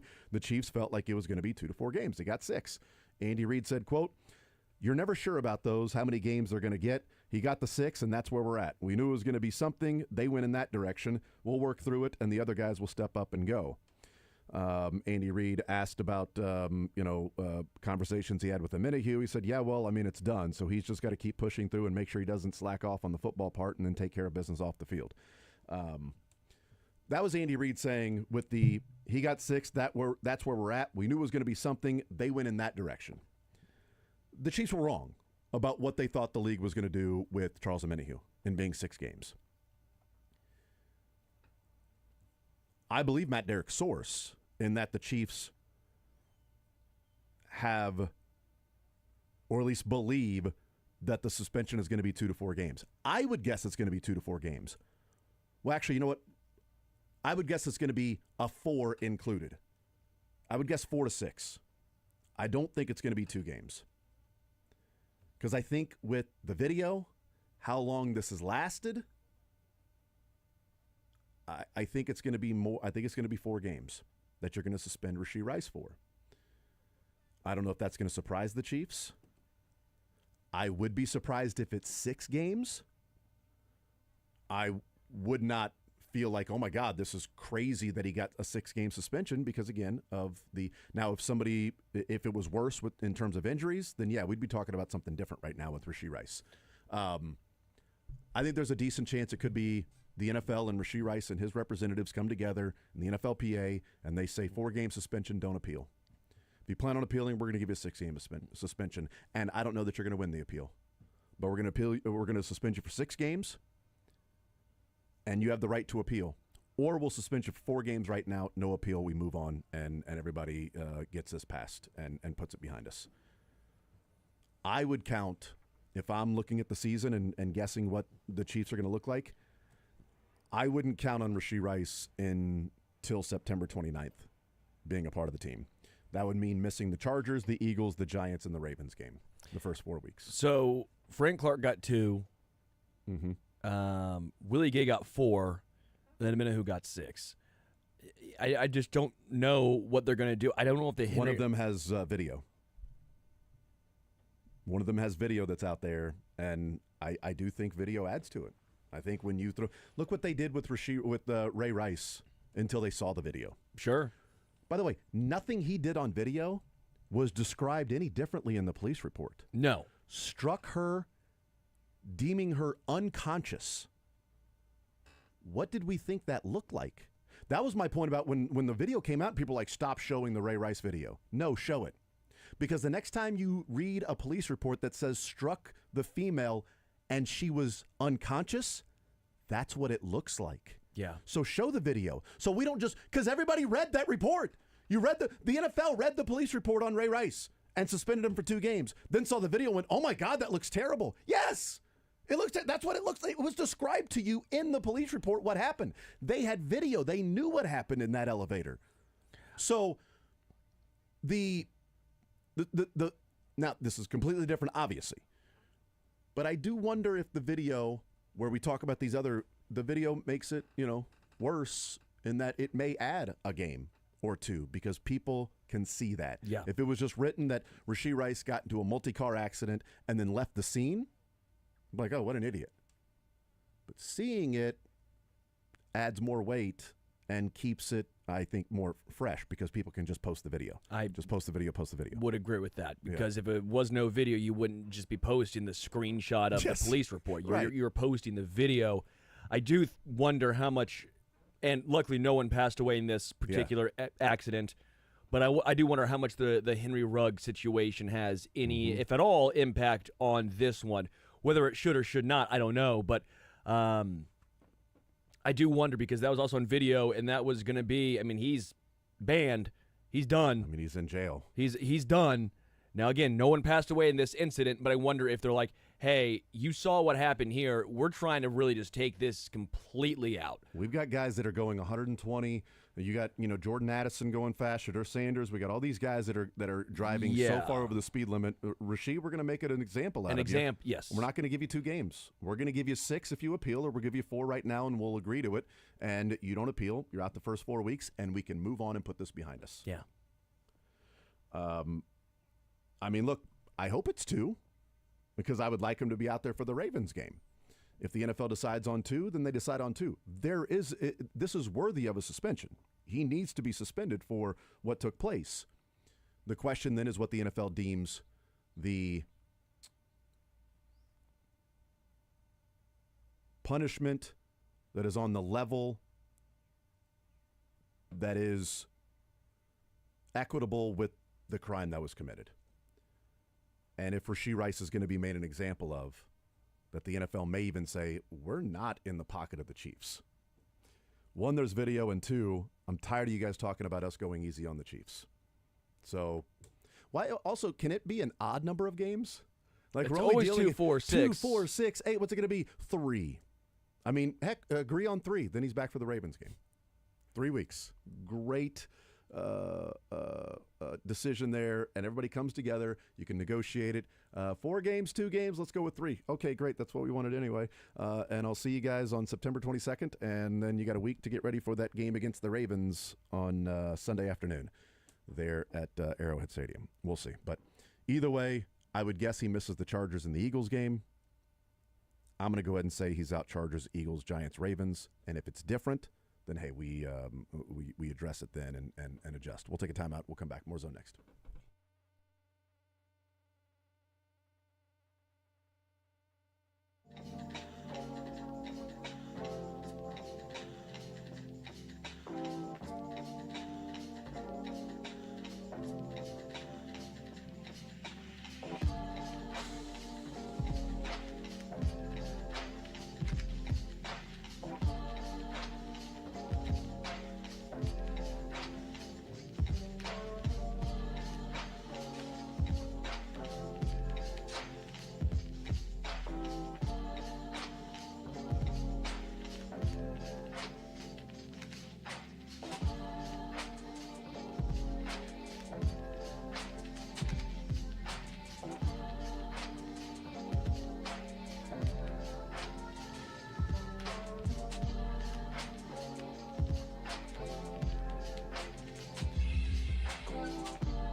All right, we continue right here on Sports Radio 810 WHB. Jason Anderson with you, Sterling Holmes, the Drake.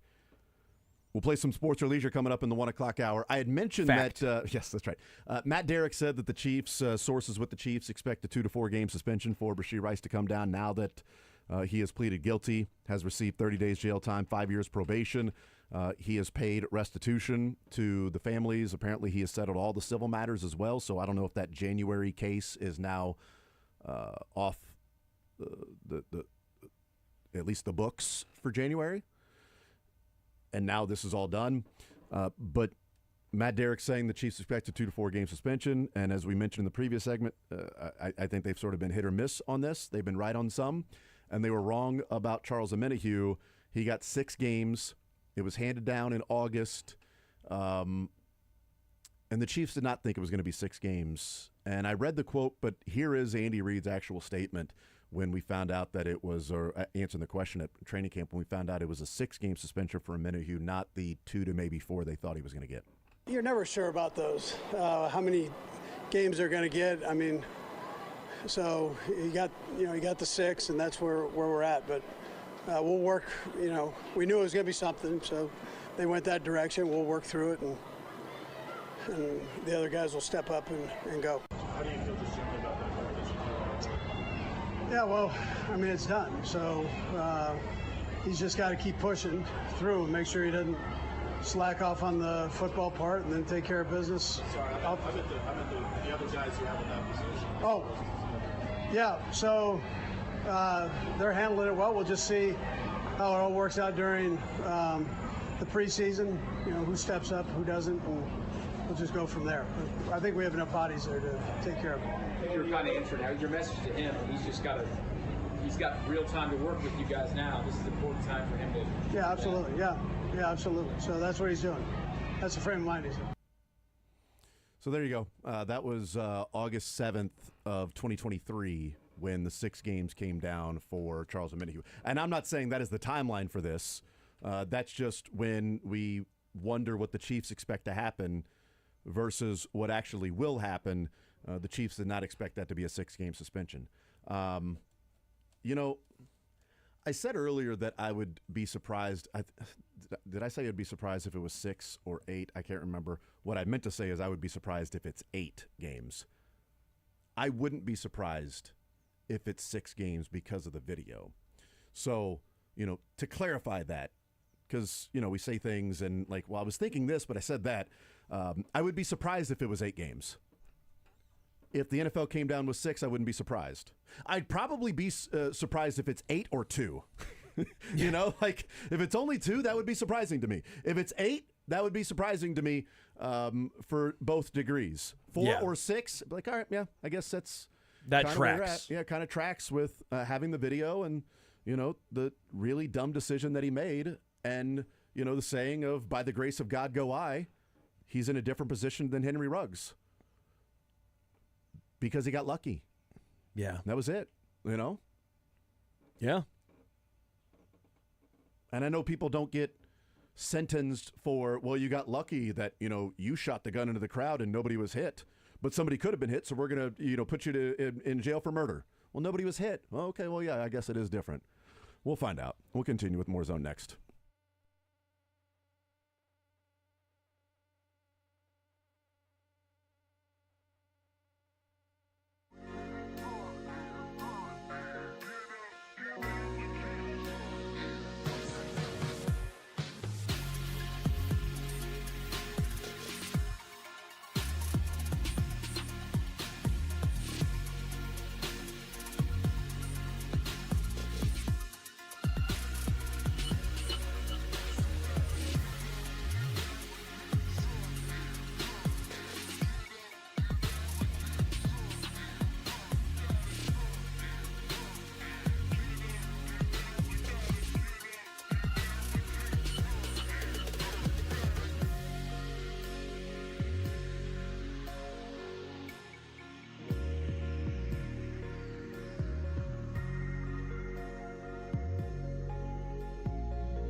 All right, we continue right here on Sports Radio 810 WHB. Jason Anderson with you, Sterling Holmes, and the Drake. Sports or Leisure coming up an hour from now. We'll hear from Eli Drinkwitz at SEC Media Days.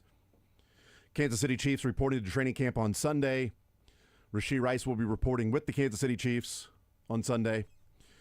We'll see if he will be playing week number 1 against the Chargers. He has agreed to a plea deal in pleading guilty to 2 third-degree felony charges as part of the plea agreement with the Dallas County DA's office. 5 years deferred probation and 30 days in jail as a condition of his probation. And he has paid restitution to all of the victims. The timing of this was surprising for a lot of people because it seemingly came out of nowhere. There's also a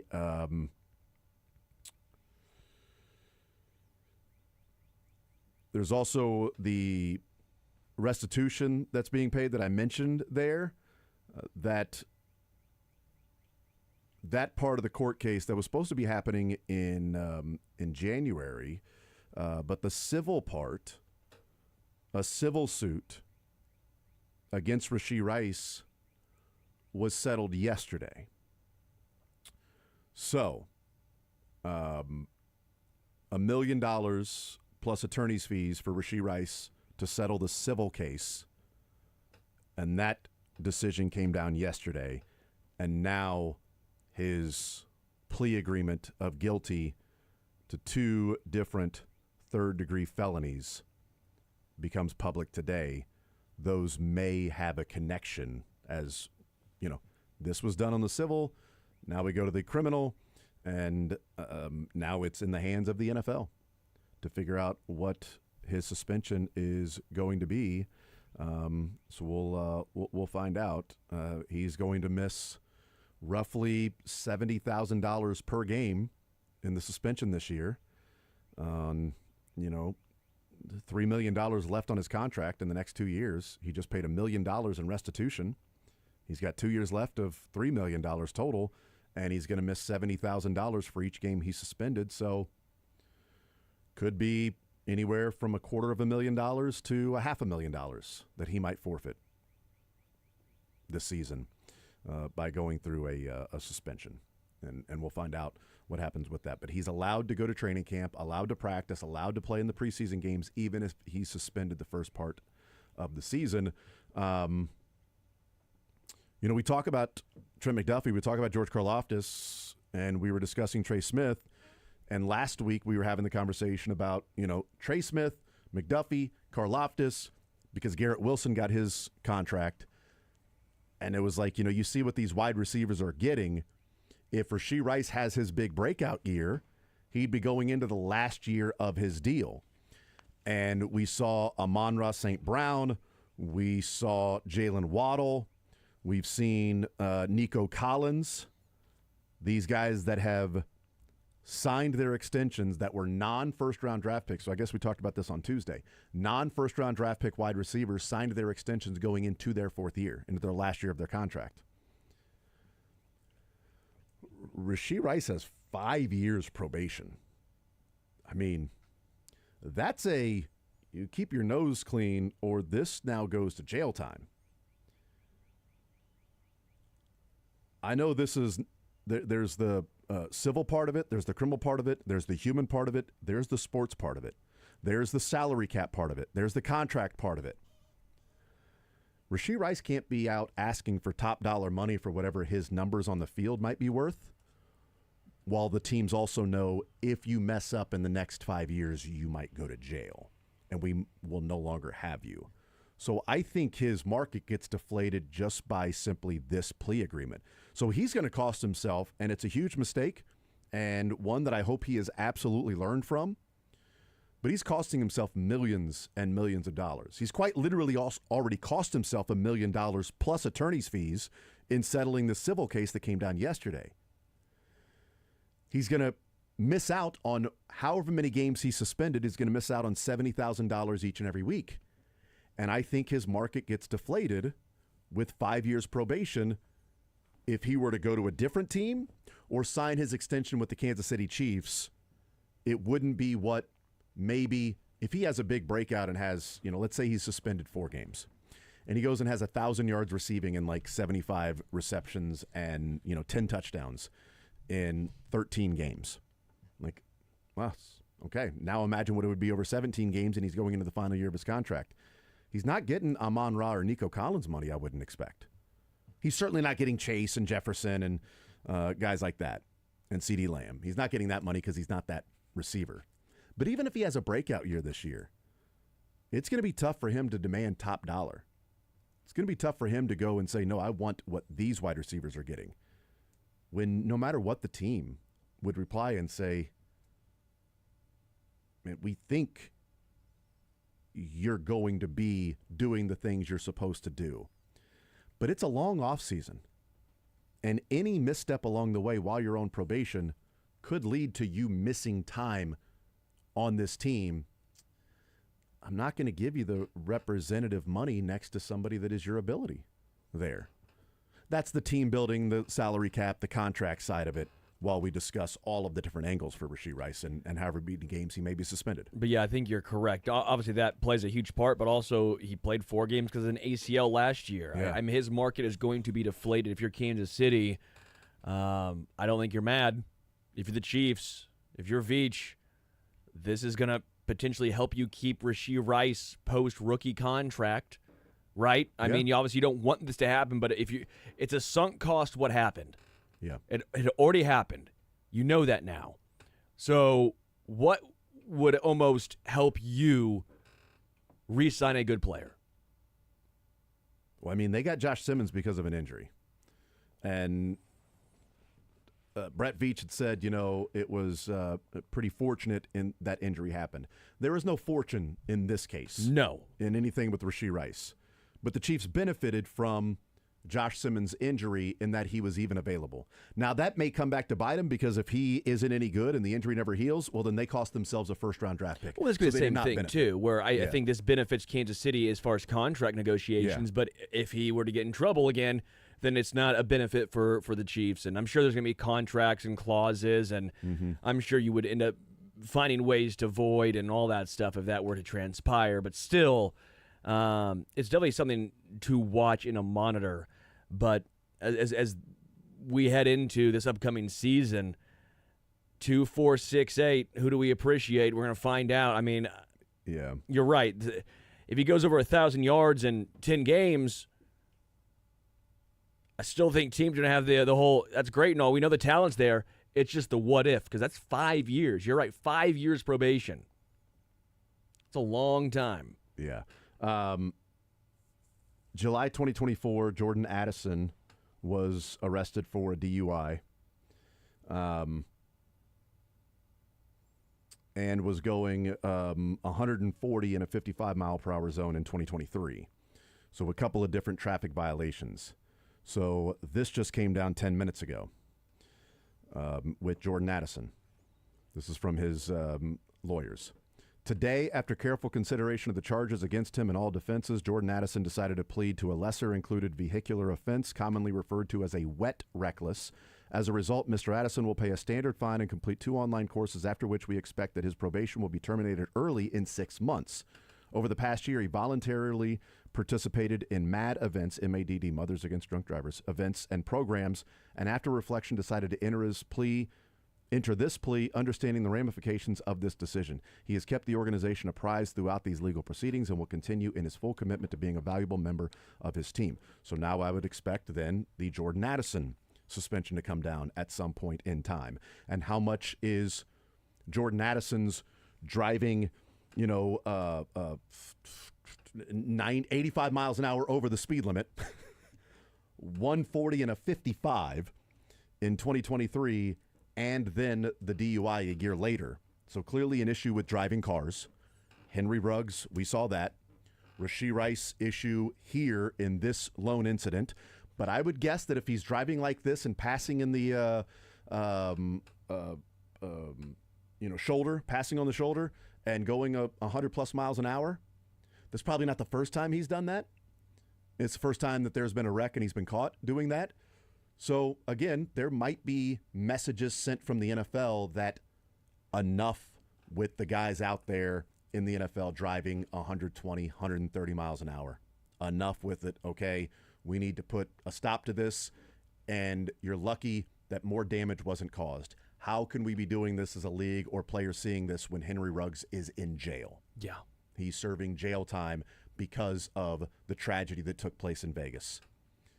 Luckily for Rashee Rice, there wasn't a tragedy. Luckily for Jordan Addison, there wasn't a tragedy that took place in that.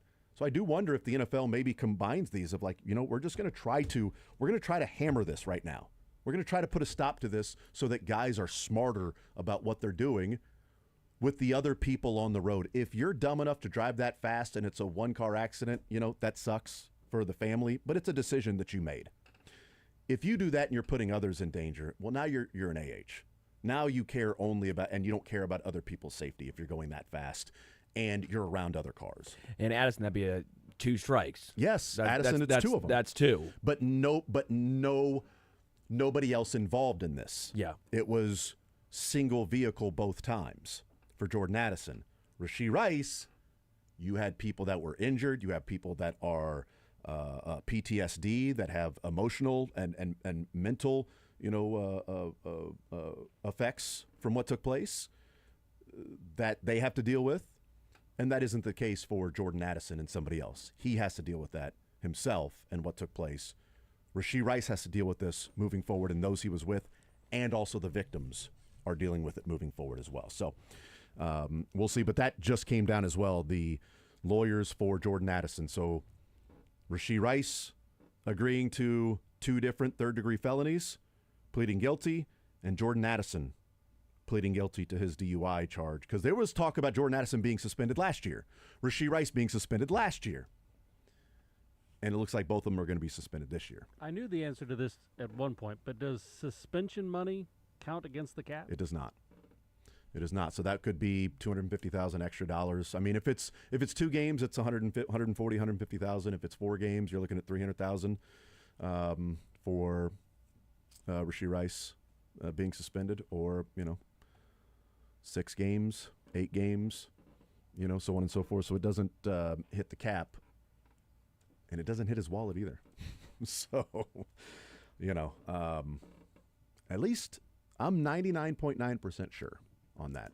There's 0.1% that I always question myself as to how solid that is, but I'm 99.9% positive on that. So some news coming down with wide receivers and issues there with that. And as more information comes out, we will, try to bring you that information.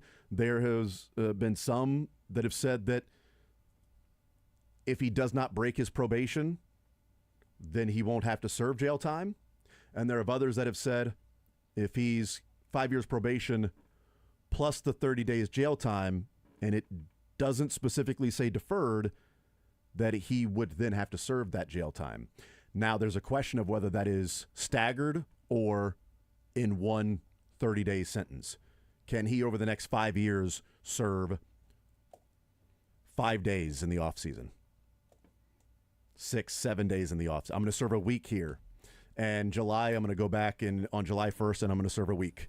And then in March of 2027, I'm going to go and serve a week. It is I find it that jail time sentence makes a little sense to me, based on how it works. You're like, I'm just going to go to jail for a day. Yeah, a long weekend. I've got a 4-day weekend. Let me go and get 4 days of this. Let me just go get four days of jail time. 1,000 hours of community service. Well, let me go knock out 5 hours of community service today. Can it be hourly? Like 24 hours is one full day? Can I go for like 3 hours today? Can I just, in the afternoon, I got some free time, can I go check myself into jail and I can mark off 3 hours? As someone who's luckily, I guess, not been on probation, can it get good behavior? Can the 5 turn to 3? Can the 5 turn to 4? I don't think so. Can the 30 days get knocked off if you are a model citizen? I don't think so. I think jail time can. I know jail, but I'm not a. I don't think so. So yeah. So we'll see.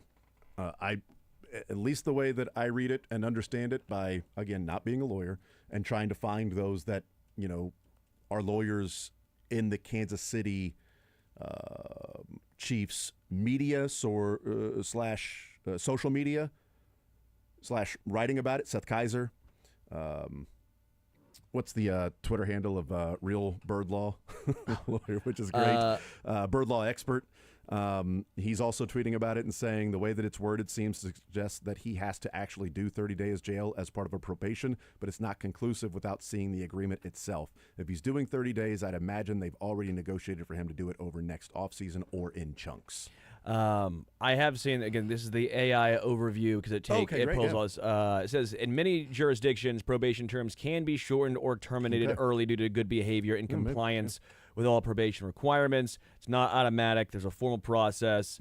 It says normally you have to at least finish half of your original, so 2.5 years before you can even get that. But again, I just don't know. I'm not I wasn't on probation. Yeah, double secret even. Isn't Texas more of a punitive state, though? Aren't they a little harder on things? That's a good call. Yeah. Law and order. So there. Dun dun. We'll take a timeout. We'll come back. We'll hear from Eli Drinkwitz. He was at SEC Media Days this morning. We'll play some clips and talk about what we heard from Mizzou's head coach next.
All right, we got Sports or Leisure coming up in a half hour from now. 913-912-4810. Talked a lot of Chiefs today. Trey Smith, his contract. Karlaftis, Trent McDuffie. Rashee Rice news coming out at 11 o'clock about him pleading guilty to 2 third-degree felony. And we'll see when the suspension comes down from the NFL. Talked a lot about that. So over the last hour and a half, if you've missed some of those things, podcast will be up for everything we talked about and discussed and got into of what we think will happen with suspensions, what the Chiefs may think is going to happen. Matt Derrick tweeting out that sources tell him the Chiefs expect 2 to 4 game suspension. But we also went back and looked at the Omenihu deal, that the Chiefs were surprised that Omenihu got 6 games.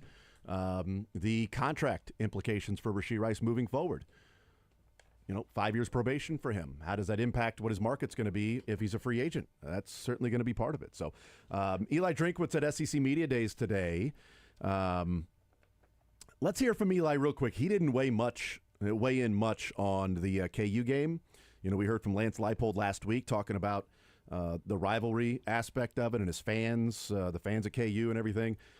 Here's Eli Drinkwitz asked about the KU game, clip number 2 here, what Eli thinks about having KU back on the schedule, playing them in Columbia. This is something that goes back a long way, and it's very deep, and it's something that our team is very keenly aware of. We understand the implications, the importance to our state, and look forward to playing that game, especially having it at home. That was it. There you go. His thoughts on the KU game. So there you go. Right to the point. Typically, Eli Drinkwitz is not here's my answer right to the point. He often offers some colorful things around it. But it's got deep roots in the hatred and the rivalry, and we will be aware, and our players will be aware of what it means to the state. No bulletin board material there. None was given. Not gonna have that. The quarterback competition. Mizzou did not take a quarterback to SEC Media Days, because they have a quarterback competition going on. Bo Pribula, Sam Horn, and the number 9 quarterback in the country, Zollers, that signed with them. Yeah. That's a part of this recruiting class. Number 80 player overall in the country, number 9 quarterback. So that was a big get for Mizzou and Eli Drinkwitz, with Pribula being 1 year and Sam Horn probably playing his last year. Who's the next guy that's going to take over the helm? Missouri's in a much better position this year in fall camp than they were last year at the quarterback position. And we saw that when Brady Cook went down as to the struggles that were there. I think a Sam Horn or maybe even a Zollers could maybe perform better than Pine. Yeah, so we'll I agree. See. But here's Eli Drinkwitz was asked about what the state of the quarterback competition is right now. We got 3 quarterbacks, all a little bit different, all with some very good strengths. Obviously, Sam Horn's a guy who's been in our system for a long time, dual threat player, obviously plays baseball at a high level, is coming back from Tommy John surgery. I thought he had an outstanding bowl prep as he was rehabbing that, and really a really good spring, and has really excelled in his maturation. One thing most people don't know about Sam, he's a type 1 diabetic. And so he's been able to, since he's been in college, been able to learn to adapt and train and develop and adjust. And he's really done a lot of good things, understands the system. Bo came in with the right mindset, nothing given, everything earned, works extremely hard, developing his craft. He's a guy who spends a lot of extra time up there, has a chip on his shoulder, the right kind of chip, does a really good job leadership-wise. He was a guy that I got to work with a couple of days at Harmon's, and I'm just impressed with his ability to connect with our team. Matt Zollers, he throws it as well as any quarterback I've ever seen. Is coming back from an ankle surgery. You can tell he's adjusting to the speed of college football, but very excited about that room, and know whoever ends up emerging as the quarterback is going to be in a really good position, because he doesn't have to do it all by himself. He's going to have a really good defense. He's got a great supporting cast around him. And they've got a lot of hope for Hardy, the running back coming in, that is a sophomore, had a fantastic freshman season, 1,300 yards and 13 touchdowns, and a guy that apparently fits in really well with the zone scheme that Missouri likes to run. He mentioned meeting with Bo or having time with Bo Pribula at Harmon's when they took that week-long service trip to Jamaica to build houses, to be in a community that was less fortunate, and it was a bonding experience, they called it at the time. And when he said, meeting with and hanging out with Bo at Harmon's, that's what he was talking about in Jamaica. That was back in May when they did that. And part of it was and Eli Drinkwitz talked about it at a different time. We didn't cut the clip because it was just sort of an add-in, sort of throw-in part when he said, part of having so many different players and a turnover of roster with the transfer portal, that's why they planned that trip this year, was for the bonding of all the new guys that are there and the turnover of the roster for everybody to get to know each other because of the graduates, because of the draft picks, and because of all of the transfers that are coming in. Sam Horn's been an interesting guy for a while. I mean, I remember when I think he came in a game one time in relief. Well, he came in week 1 2 years ago when Brady Cook got the job, and the complaint was this was not a real quarterback competition because Brady Cook played the first half. Yeah. Sam Horn played the second half and threw the ball like 3 times. And the ball just felt different when he threw it as far as velocity. You noticed the velocity. It was very noticeable. He has a big-time arm.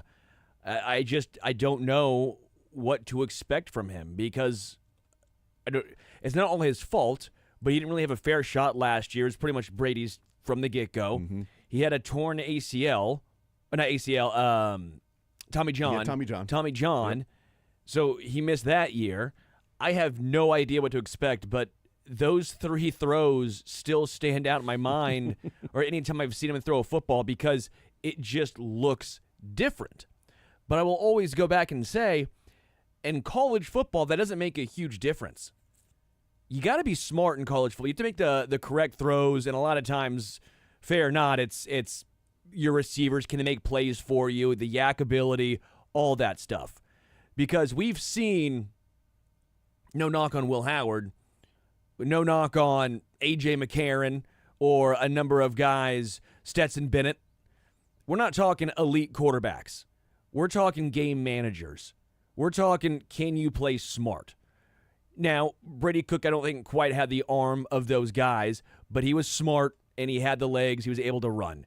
Sam Horn's able to run as well. I just don't know how valuable that arm strength really is. Like, Will Levis had the arm strength in college football. Well, Zollers, it didn't matter. Zollers is a top recruit for a reason. Correct. In that he's got the arm strength and things like that. Bo Pribula, it's interesting. He talked about the chip on his shoulder.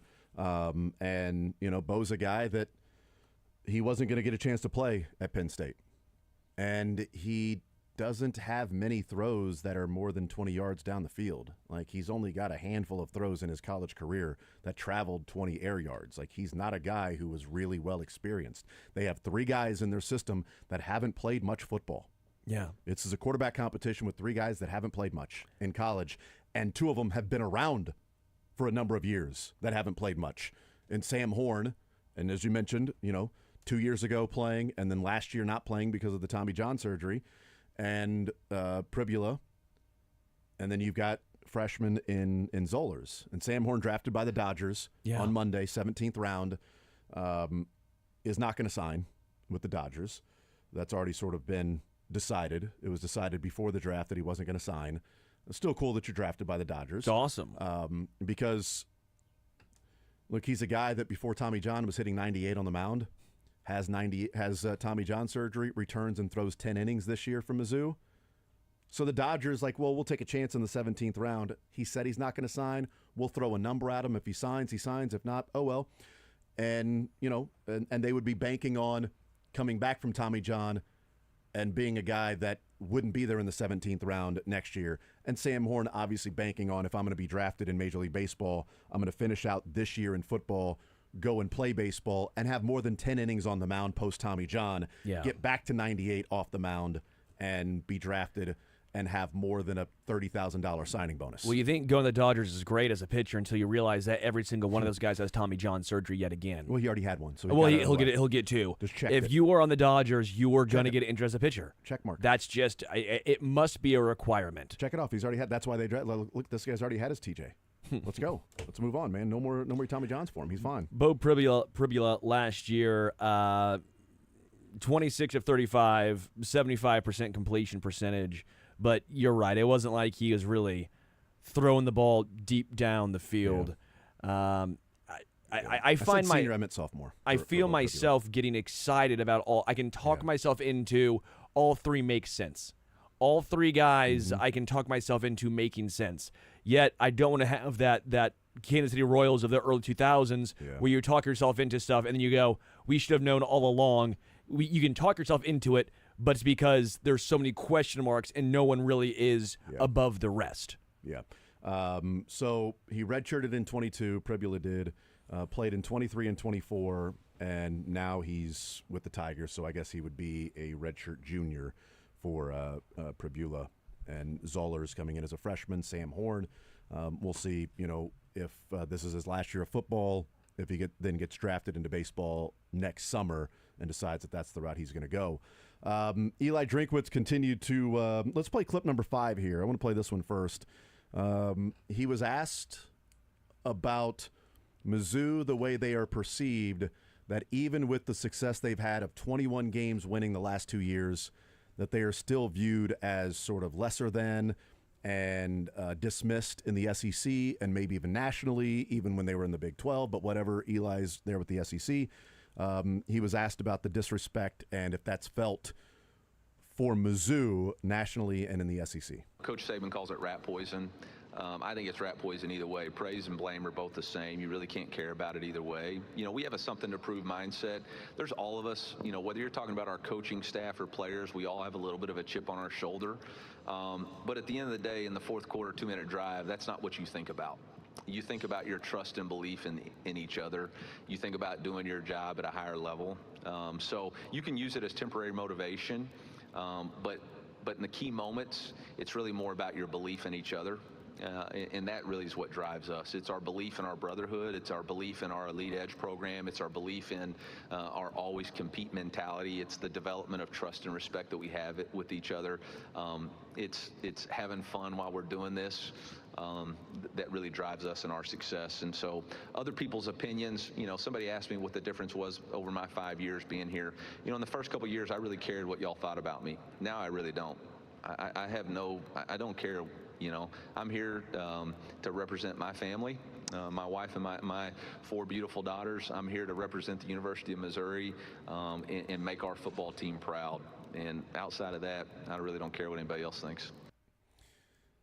He has been a colorful figure over the 5 years that he's been there, and I think some of it was maybe trying to make a name for himself at some point. I would agree with that. And now he's and the problem with that is going into last year, now that I should say 2 years ago, now that they've won 21 games in 2 years, my issue with Eli Drinkwitz was he was much more well-known and talked about for things he said than what Mizzou was doing. Correct. And that was an issue.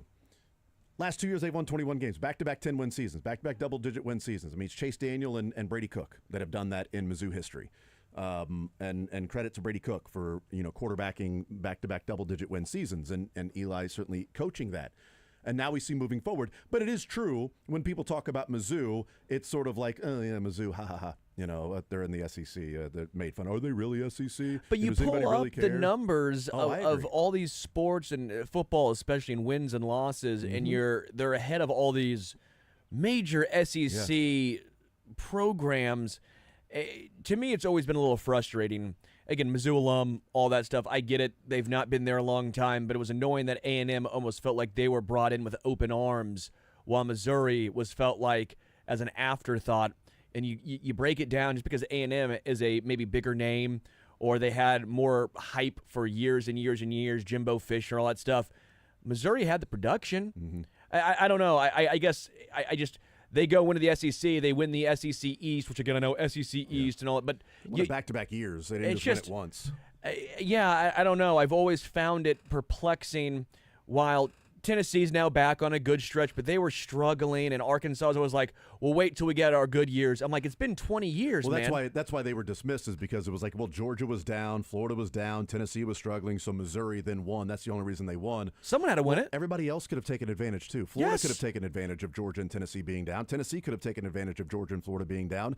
Kentucky could have taken advantage of Tennessee, Florida, and Georgia being down. I mean, any of those, South Carolina could have done that as well, but they didn't, and Mizzou did. They went into the SEC, were dismissed because the first year they had all those injuries and they lost the games. They finished 5-7, whatever it was, and then it was like, well, Missouri sucks. They're an afterthought, and then they go and do what they did those next 2 years, and they're in the fourth quarter in a one-score game against Auburn to play for a national championship in the SEC championship game. Auburn ends up winning the game, but they have been in the second half of 2 football games where if they won that, they would be playing for a national title. Both of those under Gary Pinkel. I wonder what that's if the South Carolina game, if the defense would have made a stop last year, what's Missouri talked about in the college football playoff? In fact, there have been a couple of people that have picked Missouri to make the college football playoff this year because their schedule breaks pretty favorably for them in the SEC this year with the home games they get, and they don't leave Columbia until week 7. It does, and I thought last year broke favorably for Missouri, especially with Brady Cook and all of that. But you're right. I think this year for Missouri specifically, you got to figure out what you have a quarterback. No Luther Burden, no Theo Weiss. That's 2 big losses. Turnover no Cody on the Schrader. defense. Obviously he's gone, but still, like you're missing some big pieces, a lot of things to fill. But if you look at just schedule related, and you are a Missouri fan, I think you have to be pretty darn thrilled. Yep. Let's play this one clip, and then we'll take a break. Sorry, Drake. I want to play this because when we come back, I want to talk about Eli Drinkwitz and what he weighed in on the playoff format. But I left the question in here because the pause from Eli, I think, is part of his answer. So this is about the SEC not being the top conference anymore. This is clip number 6. Sorry, Drake. Clip 6. The Big Ten's won 2 in a row. How important is it for the SEC to get back to the top?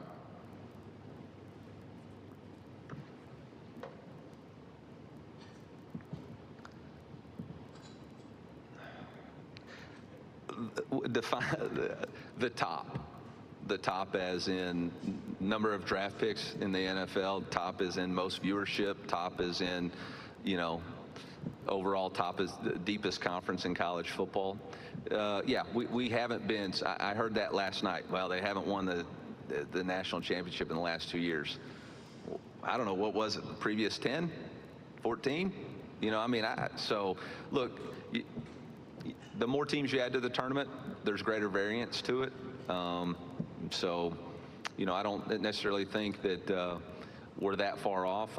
I don't think that there's any more pressure. You've got 16 of the toughest competitors in the world who are head coaches in this league.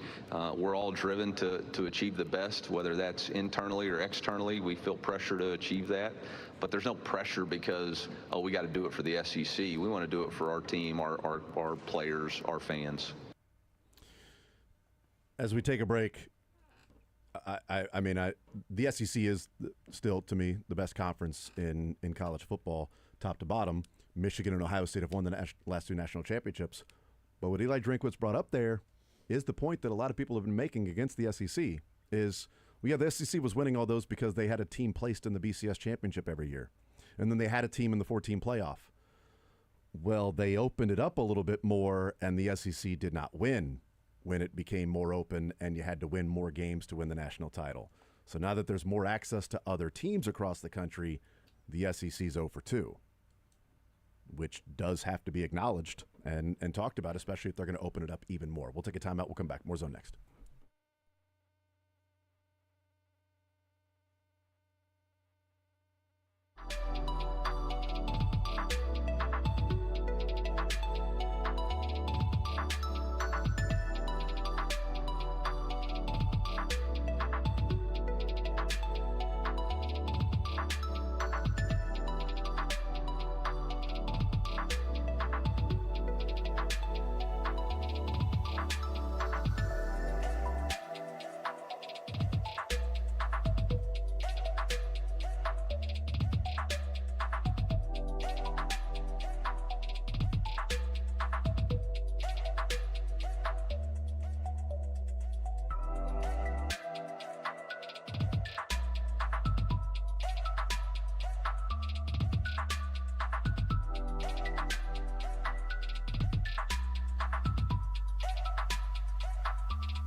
All right, we'll play some sports or leisure coming up in the 1 o'clock hour.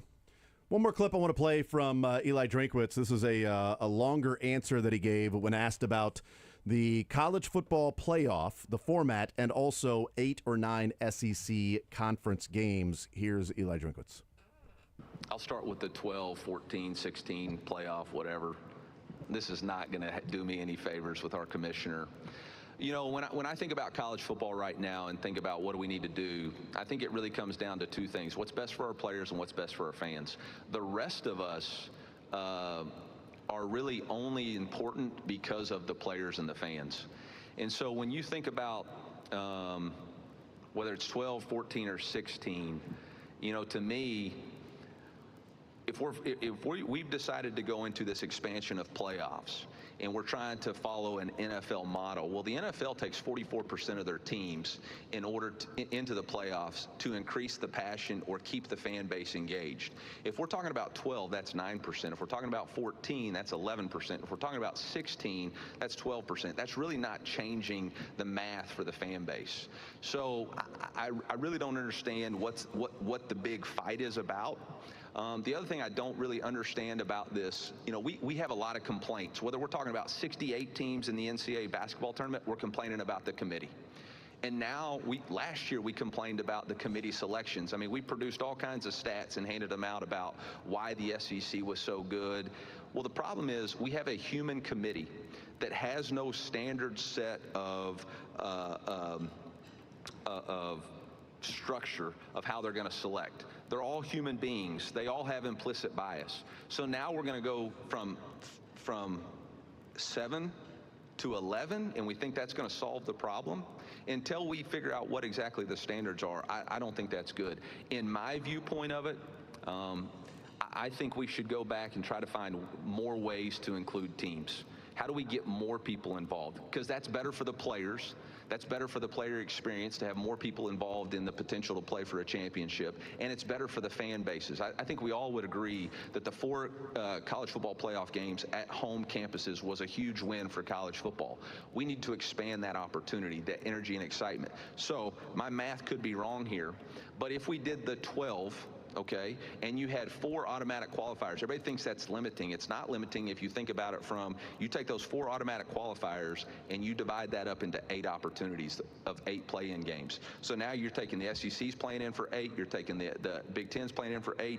Since we've expanded the bubble to 16, give 3 to the 3 to the Big 12, 3 to the ACC, 1. Now you've got 30 teams. 30 teams. Now we're talking about an opportunity for 30 teams, 30 fan bases to be excited and engaged in giving revenue. Got 30 teams with players who have access to compete for a championship. And so for me, I think that makes a lot more sense. You know, again, when you're talking about the NFL playoff system, not only is it 14 teams, but you only have to be the best out of your 4-team division. So you got to compete against 4 teams in order to make the playoffs. You know, again, when you're at the University of Missouri, if you say, hey, you just have to finish in the top 8 to have a chance to play in the playoffs, that's a win every day. And I'm all for that. I think that's awesome. 8 versus 9. Honestly, I think I've been for the 9 game. I think if it was about players and about fans, I think it's a 9-game schedule for the SEC. If it's about coach preservation, which, hey man, I get it, you know. But if we're going to go to 11 humans deciding on a committee which are the 11 best teams, and we stay at 8, we ain't getting in. Eli Drinkwitz weighing in, and as he said at the beginning, this ain't going to make our commissioner happy, you know, in saying it should be more open to everybody and not be exclusive, that the more people that are involved, the more chances, the more fan bases are involved, it's better for the sport. Expand the home playoff games, that's better for the sport. And then 8 or 9 games, SEC stays at 8. And said, if we're talking about players and fans, then it's 9. Coach preservation? Yeah, I guess I see where people are coming from. And what he's saying is if you're going for 8 as a coach, it means you want to keep your job so you can have the 4 non-conference games that maybe you can be 4-0. And if you go 3-5 in conference, well, now you've got 7 wins and you go to a bowl game. Yeah. Congrats. Over 500. Yeah, nice job. But if you're 3-0 in non-conference and you go 3-6, well, yeah, you won 6 games, you're going to a bowl, but you're 6 games under 500 in your conference. 3 wins and you win only 2 games, because you get if you go undefeated in non-conference and go 2-6, you're still 6 wins. You're still going to a bowl. You undefeated in non-conference with a 9-game schedule, and you're 3-0. Now you win 2 conference games. You aren't going to a bowl. So either or, all of them 9 games, or make them all 8 games and require a non-conference game to be against one of the other Power 4 conferences. Which I like that. Yeah, I like that. to help create more non-conference games, especially if we're going to have at-large bids now. If we're expanding this thing maybe to 16 and you get 5 AQs and 11 at-large, well, those non-conference games might be all that much more important. Missouri KU, Missouri K-State. I love those. Mm-hmm. Yeah, have more of those. Missouri and former Big 12. I mean, I'm a huge fan. Yeah. I'm a huge fan of sports or leisure. Ooh, We fact. do that. We'll do that on the other side of the break. 913-3-810-810. Load them up first Funniest. in, first on. No, that's best. That's what I learned.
All right, time for a little sports or leisure on this Thursday edition. One more hour to go here in the zone.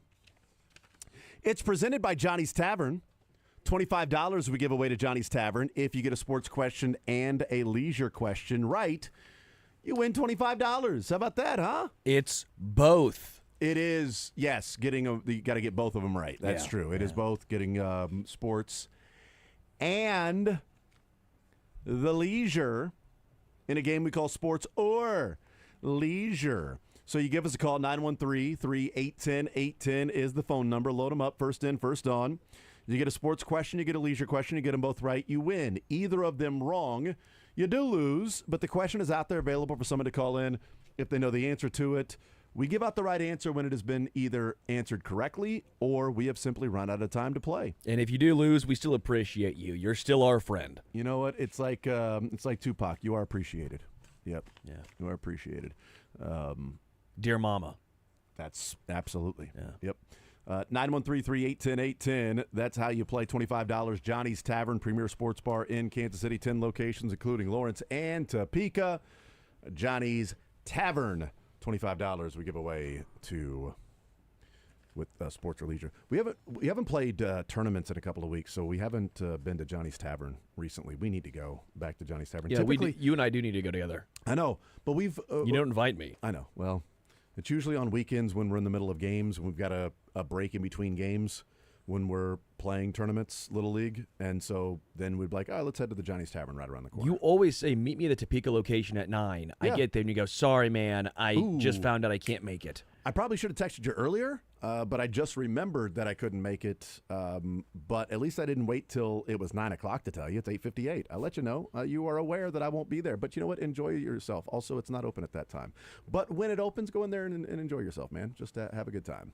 All right, let's go through the categories here. On the sports side, I told you it'd be an all-star games sports side.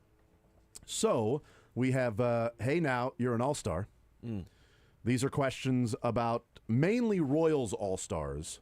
We do have 2 non-Royals general all-star questions that were birthed from Tuesday's game.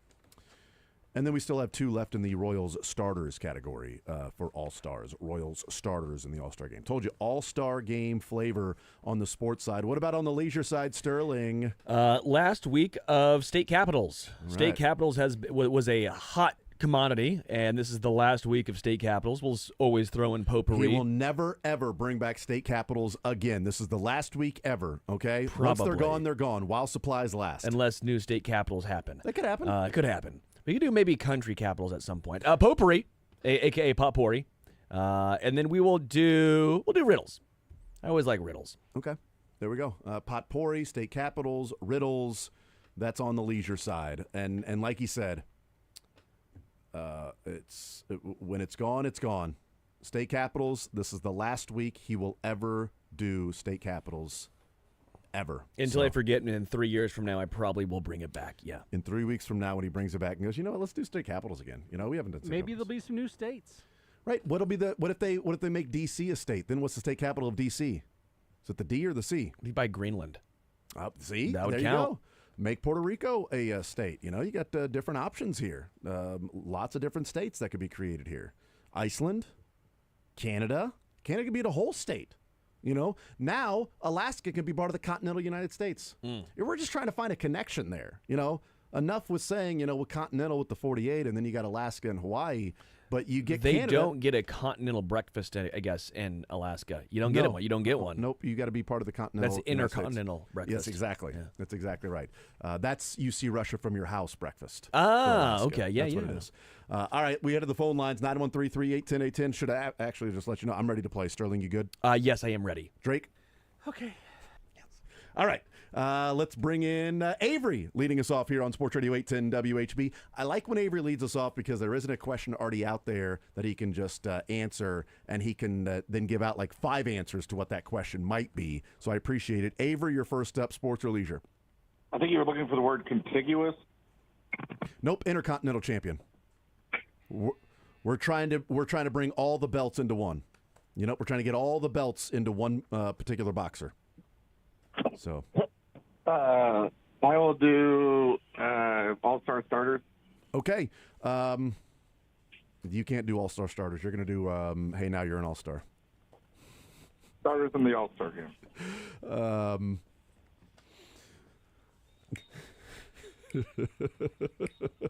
You actually have to sing this song. That's what it is. All right, so let's go with this one here. Michael Garcia became the 4th Royals player to steal a base in the All-Star game. Name 2 of the other 3. 2 of the other 3. Yeah, Avery, it's you. Hey, it's you. Bo Jackson stole one. Bo's got one. Now I need one of the other 2. Free space? Yeah, pretty much. Yeah, I'll take. You know what? I think Amos Otis did one. Well done, Amos Otis. Nice. And the free space. So you got all 3. Amos Otis, George Brett, the free space, as we call it. Anytime Royals questions, free space, George Brett, Bo Jackson, and now Michael Garcia. Some of the all-time great Royals players. So there you go. Over to Leisure with Sterling and State Capitals, probably. I'll do State Capitals. No, come on. We'll just go ahead and put them on hold. Should we just put them on hold? Avery. Just put them on hold. Fine. You want riddles? You want to challenge me? Alaska. Oh, I mean, really? You're just going to give them a layup? Yeah, I'll do riddles. Yeah, okay, riddles. There's a place where yesterday always follows today. What is that place? Yeah. The dictionary? Yeah, that is a dictionary. The dictionary. All right. Do you know things in the dictionary, Avery? All right, we'll put you on hold. Put you on hold. Get your congratulations. I thought he was going to love Lebo. Today he does not love Lebo. I thought he was going to love Lebo today. I love Lebo. All right, let's go to Ryan next up on Sports Radio 810 WHB. Ryan, sports or leisure, what side would you like to start with, sir? Start with sports. All right. Hey, now you're an all-star, or we have 2 Royals all-star starters questions that I wasn't going to give to Avery. Hey, now you're an all-star. All right. Very good. Let's go with George Brett has the most hits in his all-star game career. Fact. For the Royals with 7. So George Brett has the most hits in an all-star game for the Royals career with 7. Which Royal has the second most all-star game hits? Oh, man. You are correct, Sterling. Yeah. Don't overthink it. Don't overthink it. Yeah. At least it's the first one that came to my mind. And yeah, if you're smart like Sterling, I guess is what he's saying. If you're smart like me, don't overthink it. If you're, if you're not as smart, then maybe think it. But if you were thinking, you wouldn't have thought that. He's got 3. I'll tell you that. There's the hint. Is that he only 3? Only 3. So you got 7 for George and 3 for this guy. He might get some more. Well, maybe. He might have missed it because of a conversation. Is it pretty new? I mean, did Bobby have 2 last year? No. It's not Bobby Baseball. It is not. Okay. Well, I thought you said he's going to get more, meaning he's still an all-star on the team, or a player, sorry. Well, that's true. It's technically true what Jason more. is saying. He could still get more with the Royals. He could still get more with the Royals. Salvi. Yeah, Salvi's got 3. Well done. And oddly enough, George Brett has his 7 hits in 3 games. No, he's got his 7 hits in 4 games. So he had 3 Well, they used to also play for 8 innings. 100%, yeah. He had 3 different games of 2 hits. Salvi's got his 3 hits in 3 different games. So Salvi shows up, gets a hit. That's what he does, okay? Salvi is correct with 3. And when Salvi is part of the Legends All-Star game, that Sterling is going to love when the commissioner has the Legends All-Star like they did with Clayton Kershaw, Salvi can get another one. Go ahead, Sterling. Riddles, potpourri, and state capitals. I do like riddles, but it's state capitals, or is that you don't like doing those? We can do those. All right, we'll do state capitals then.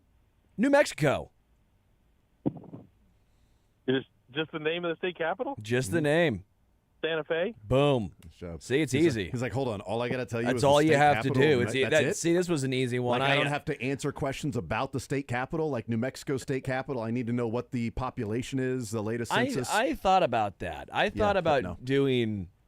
Or like ranking them, rank popular, Yeah, I think we're going to do country's capitals next week. Oh, okay. Good for you. Just really go crazy with it. No one's going to do those. Okay. Yeah. Well, Avery will. He's a geography major. Shoot. That's why you didn't want him to have state capitals.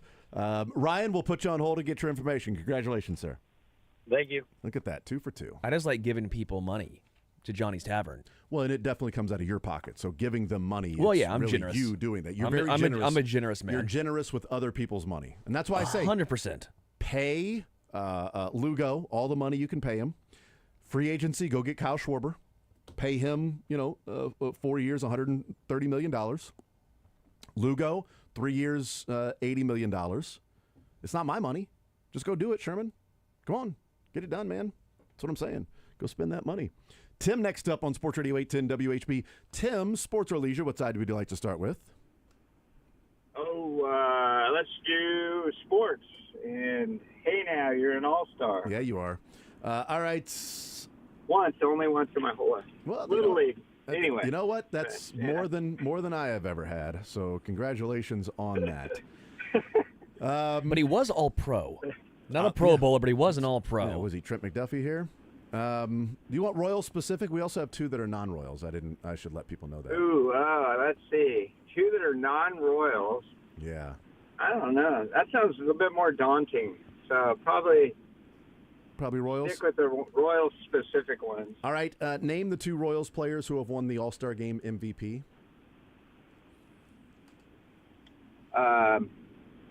Is one a free space? There's no free space in this one. No, I was sure he won it one year when he hit like a double, a triple, and something else. Okay. Bo?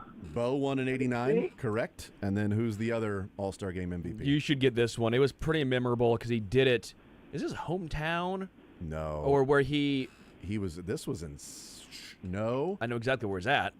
Yeah. Because It wasn't the year we hosted it, was it? No, it was No, not. no. It was. I need to not think out loud because I was about to give the year away there for a second. Oh boy, You're right. He's wouldn't not help from me there. because I don't cheat with Google. So No, I appreciate that. Yes, that's awesome. Because I can tell you're in the car. If you were cheating with Google while driving, then that would be an issue. Exactly. I'm actually parked though, so okay, well then I could cheat. You could cheat, Just but so you're you not know, going to. I could. No, I wouldn't be able to sleep. Yeah.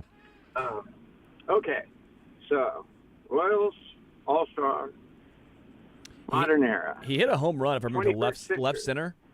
Yeah, well, of course, he hit one to left center because he typically would go opposite. Well, I mean, not always, but let's say he hit as many home runs in the field. All-Star game in that stadium than he almost as many as he did in his career playing in that stadium eventually. Correct. But I don't know that that's a hint or not. I'm not sure. Probably not. Nah. I remember it vividly. That's why. So So you said he went opposite field to the left field? left center. See, boom. There's a lefty, hint right yeah. there. I mean, that's a hint. I mean, I guess, you know. Yeah, that's right. I'm going to look at his splits for his career. Is it someone who recently joined the Royals Hall of Fame? Sorry. No. Now I'm really fishing. No. No. Okay. Thanks for that. I think he should be eventually, but not in there right now. Well, Eh. yeah, you know what? You're right. Yeah. It'd be close. Yeah, I mean, had he played as many years Moose? as Gordo. No. You're Had he just played thinking as out many- loud. Had he played as many years as Gordo, That's then right. yeah, I like probably. that. I just saw one run across the Costco parking lot. That was what it was. I see that. That You makes sense. saw Said Moose running. Moose. Watch out for Like that Moose. Alaska, you know? It's practically Alaska. It makes sense, Okay, man. let's see. So, what? Oh, Hosmer? Yeah, it's Hosmer. Hosmer. 2016, Hosmer Oh, hit the home man. run there at Petco, and then he would become a Yeah, Padre. his hometown. Yeah, he well, his hometown is Florida, but he eventually played there. I in thought San there was Diego. something about San Diego. Did he not? I know. I looked it up. He's from Florida. Yeah. But why did I think Yeah. there was something about a connection that he had with San Diego? Well, he played there. No. Prior, I know At the know time? that. Yeah. I thought there Around was. Orlando, I think. Maybe there was. He hit originally. 37 total home runs at Petco in the regular season. He hit one in the All-Star game. So there you go. On to leisure with Sterling. I should be able to do this. State capitals. All righty, state capitals. We will go with Connecticut. Connect, die, cut. That's how you spell it. Hartford. That is Hartford. Nice job. Well done. We'll put you on hold to get your information. See, He's driving and got it. No, he was. He said he's parked. Well, but that's why he saw the moose. That makes sense.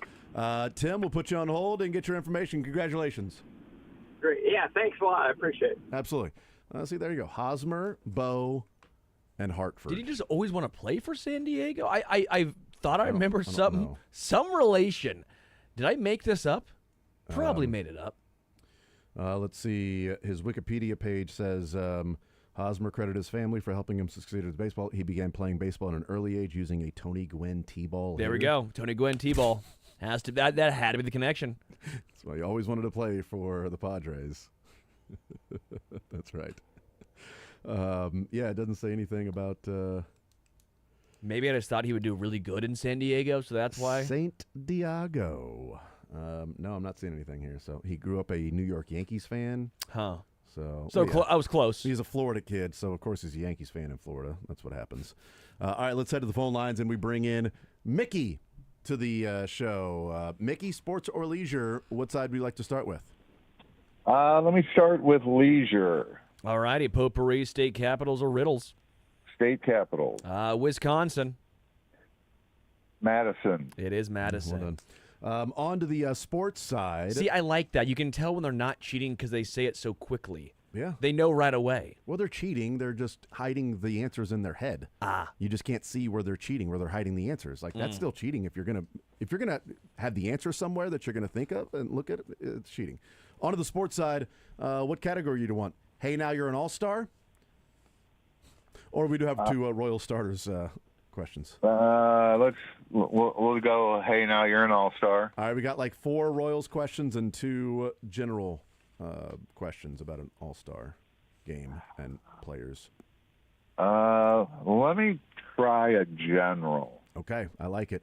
Paul Skeens became the only man to start the all-star game as a pitcher in his first 2 seasons in the league. There is only one position player in the last 50 years to start the game in his first 2 years in the league. Oh, wow.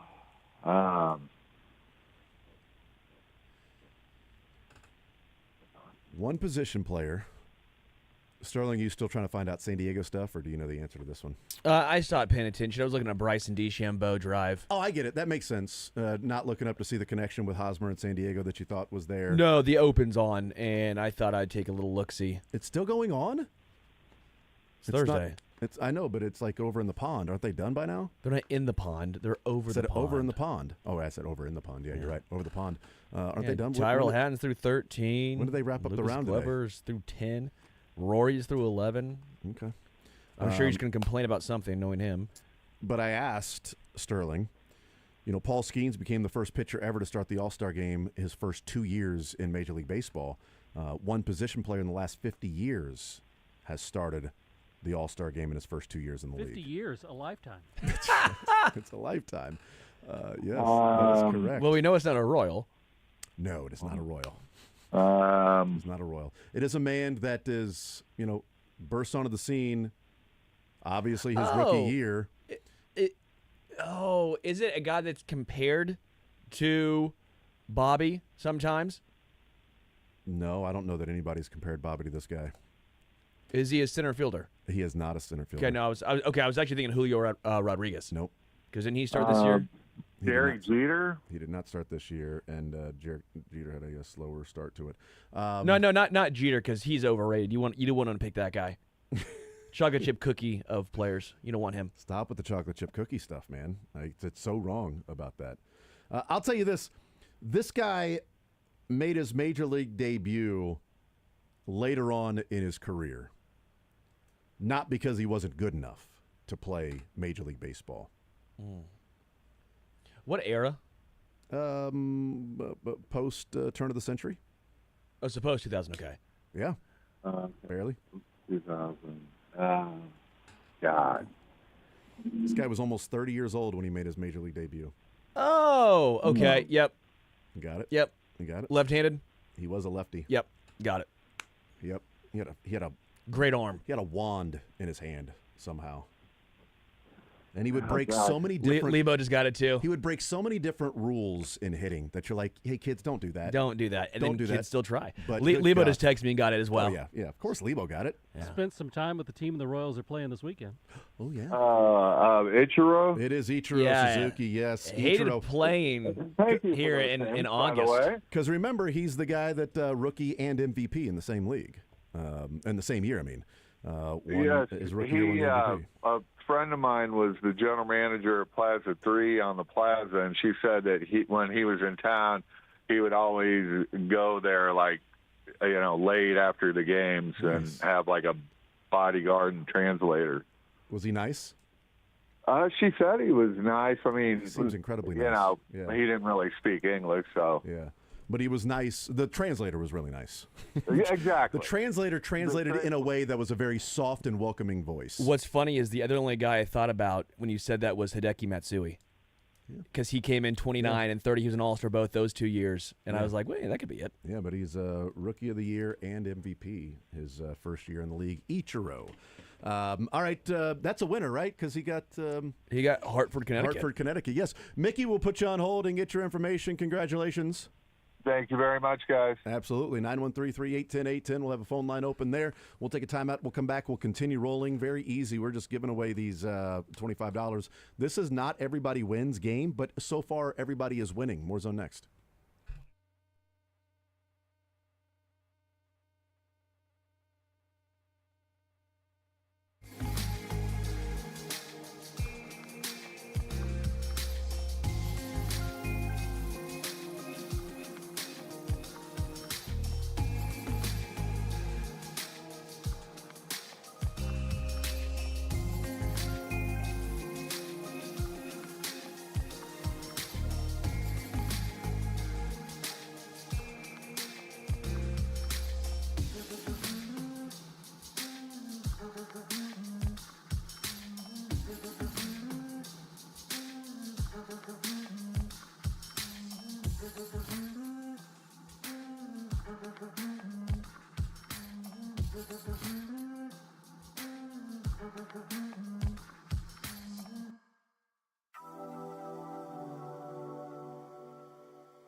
There's some news out of L.A. with the Chargers. Mike Williams has informed the Chargers he is going to retire. So Mike Williams signed in the offseason with the Los Angeles Chargers to play wide receiver. And as they are reporting to training camp, Jim Harbaugh having his press conference today with training camp. And Mike Williams has informed them that he is retiring. Trey Harris is still holding out. He is the wide receiver for the Chargers that was drafted in the second round that still does not have a contract, so he is not there, although the 43rd pick in the draft defensive tackle did sign his second-round contract last night. And that is of note because Omar Norman Lott is also a defensive tackle, and it is past Tyler Shuck's 40th pick in the draft, what his contract would be if it's fully guaranteed. So moving forward now, in theory, pick 44 and on should be able to get in line with what the contract is. The 4-year deal, 90% of that, I believe, was guaranteed there with the contract that was signed last night. So there are now officially 3 second-round draft picks that have been signed. I expect over the next 24 to 48 hours, a lot more will start to trickle in for what their contract is. So that was good news, and maybe there's a chance that Omar Norman Lott will be out there on the field when practice starts on Tuesday, or really when conditioning happens on Monday, because you got to pass that first before you're going to be practicing with the team. He needs all the reps he can get. 913-3-810-810. It is Sports or Leisure presented by Johnny's Tavern. Categories we have: hey, now you're an all-star. These are Royals all-star questions, and there is one general all-star question left over, or still there, I should say, that is not a Royals-specific all-star question. And the leisure side categories, Sterling, they are potpourri. A couple left in state capitals. Okay, only a couple states left. And riddles. And we can riddle our way to figuring out the answer to that. 913-3-810-810. We bring in Chuck to the conversation to play a little sports or leisure. Right. Chuck, what side, buddy, do you want to start with? I guess I'll take the layup and go with state capitals. Yeah. All right. Lay it up. Don't get blocked. Washington. Hit your bunnies. Washington is Olympia. It is Olympia. Nice job. On to the sports side. Do you want a Royals one, or do you want the one that's left over that is non-Royals related? Let's go non-Royals. All right, very good. Clayton Kershaw pitched in his 8th All-Star game, much to the disappointment and chagrin of Sterling. But he pitched in his 8th All-Star game on Tuesday. There are only 2 pitchers in Major League Baseball history to pitch in more All-Star games. Name either. Oh, geez. He was not one of them. But that wasn't your guess. OG's Ferguson played back in the 1915. He did not do that. But I will tell you that both these guys are around the same generation of pitchers. I'm going to go with Roger Clemens. Roger Clemens is the record holder. Long time, right? Roger Clemens is right. That's the most. He has pitched in 10 All-Star games. So Roger Clemens is correct. Well done. You want to throw a dart? Is it a starter or reliever? It's a starter. I just said name either, by the way. So you've already got it right. Oh, you said name both. Oh, okay. But no, name either of them. But you can try to figure out the other one if you want to. I was going to go probably Randy Johnson from that era as well, or Pedro, one of the two. It was Pedro. Pedro with 9. So Clayton Kershaw 8, Pedro 9, Roger Clemens 10. Well done. You got out of 3 guesses, you got 2 of them right. Nice job. That is a winner, right? That was easy. See, it's just that easy. Chuck, thank you for playing, man. I appreciate it, brother. Thanks, guys. Absolutely. $25, Johnny's Tavern, giving away 10 area locations, Lawrence and Topeka. Sterling heads to Topeka on Saturday mornings to go to Johnny's Tavern. That's pretty cool that you do that. It's a pretty neat little deal that you got going on there. 913-381-0810, and we bring in Andrew next up on Sports Radio 810 WHB. Andrew, sports or leisure? I'll start with leisure. All right. What do you want in leisure? I'm not a big riddle guy, so I'll do the state capitals also. Is this the last one? The last one in state capitals. Hearts are breaking wide open all over this world tonight. Alabama. Alaska, Arizona, Arkansas, California, Colorado. Alabama is Montgomery. It is Montgomery. There you go. It's just like a mini mall. It's a deep, deep cut for those that remember that commercial. That was a mini Montgomery. mall. Montgomery. Flea market. It's just like a mini mall. Hey. Montgomery. Flea market. It's just like a mini mall. All right, on to the sports side we go, Andrew. We only have the Royals questions left, so no more general all-stars. So let's go with this one.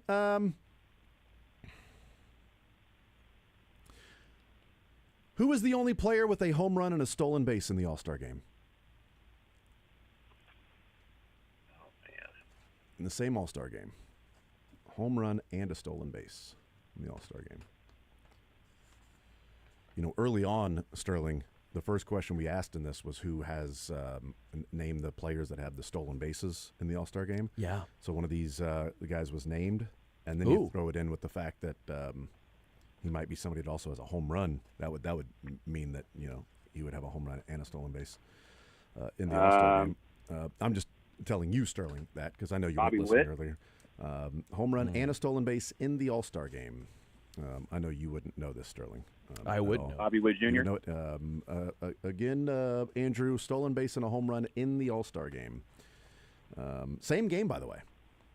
This guy in the same game, home run, and in fact, I think he was named MVP of that game because he was so good. Oh, wow. Yeah, absolutely.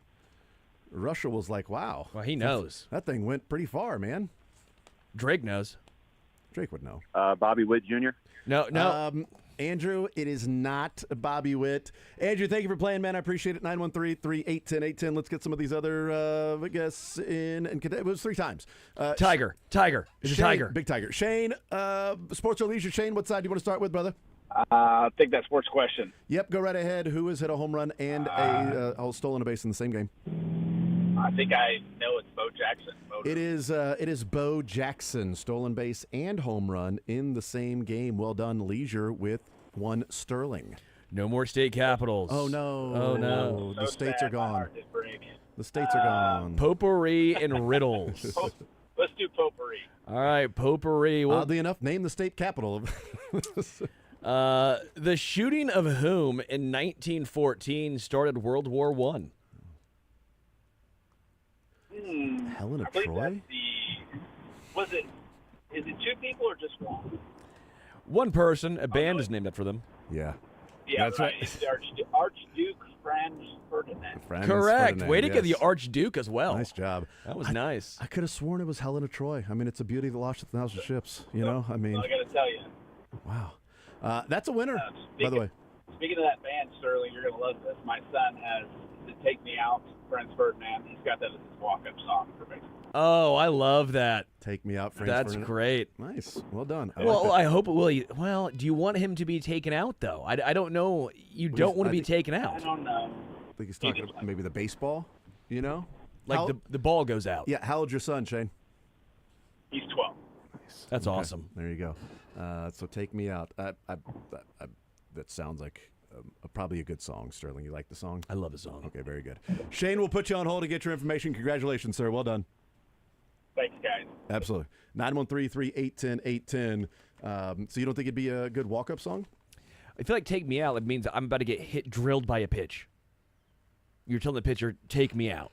Or removed from the game. Or removed from the game. Well, yeah. well, what part of the song is the walk-up part? Because there can be different parts of a song that if that little snippet of 7 or 8 seconds is oh, that's pretty badass. Okay, that's a pretty cool thing that is being said.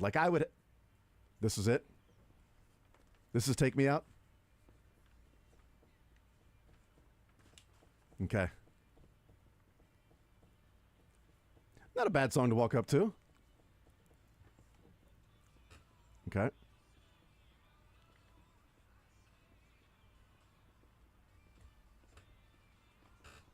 It wouldn't be that part. Yeah, it wouldn't be that part. I don't think so.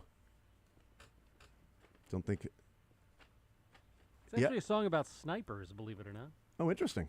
Okay. Yeah, maybe the instrumental part I could see, you know. I would go with Return of the Mac. That would be my walk-up song. All right, let's go to Matt next up on Sports Radio 810 WHB. Matt, sports or leisure, what side do you want to start with? Let's do Royals All-Stars, please. Royals All-Stars, okay. So, 6, do I want to do 4 or 5? You know what? Let's go this route. 6 Royals players have a hit in the All-Star game. Besides George Brett, can you tell me 3? That's it? Well, there'd be 3 of the other 5. No, I'm saying there's only 6 Royals to ever get Sorry. Home run. My apologies. Home run. My Yeah. apologies. My apologies. Home run in the All-Star game. Sorry. There's lots of Royals Yeah, hits in the All-Star game. you saw my immediate reaction. Well, it says right here, have hit a home run in the All-Star game. That's what I'd assume what I wrote down. One's the guy that had a home run and a stolen base. You would think. One's the guy that had the MVP. You would think. Maybe. I don't know. But let him answer the question, Sterling. This ain't your question, man. All right? So let's go with Bo Jackson. Yes. Bo is one of them. Eric Hosmer. Haas is one of them, and now I just need one of the other. What would be 4? Unieski or 3. Betancourt. One of the other 3. It ain't Betancourt. I think Salvi hit one, right? Salvi absolutely hit one as well. So Salvi, Hosmer, and Bo, the free space. And then the other 2, Matt or Sterling, you want to throw a dart as to who the other 2 would be? Sterling, you wouldn't have this guy in your all-time list. You would put Whit Merrifield over him because Frank White hit one? Yeah, because Whit offers more of the at-bat, except how many home runs does Whit Merrifield have in an all-star game? Fewer. And you think the chocolate chip version of this is overrated? Well, Derek Jeter. What? Cookie Rojas. Oh, very good. Named it. Nailed it. That's only sports side, right? That's only sports side. Oh, very good. Matt, over to leisure. For some reason, I thought that was a winner, and I'm like, oh, we're just, shooting the breeze here. Matt, over to leisure with Sterling. Sorry. Let's do riddles, please. All right, riddles. It is, what would you find in the middle of Toronto? Oh.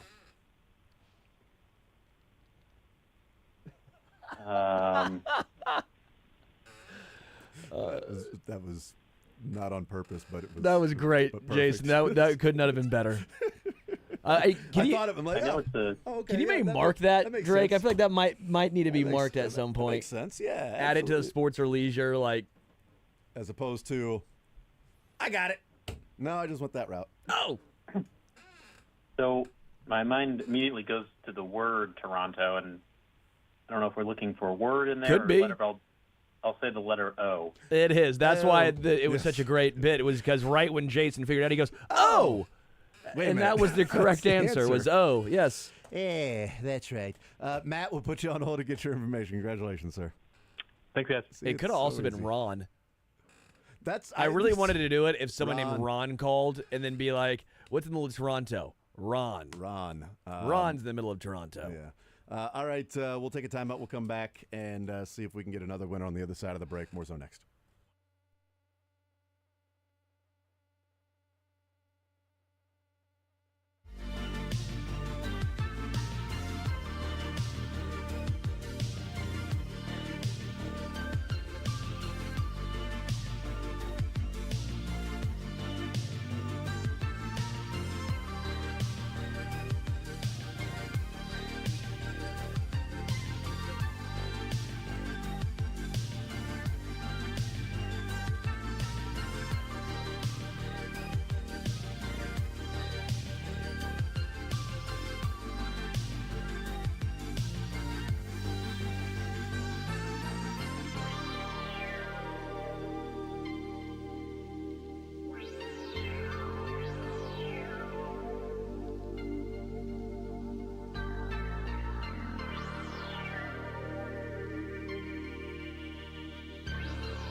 All right, wrapping things up here on this Thursday edition of The Zone.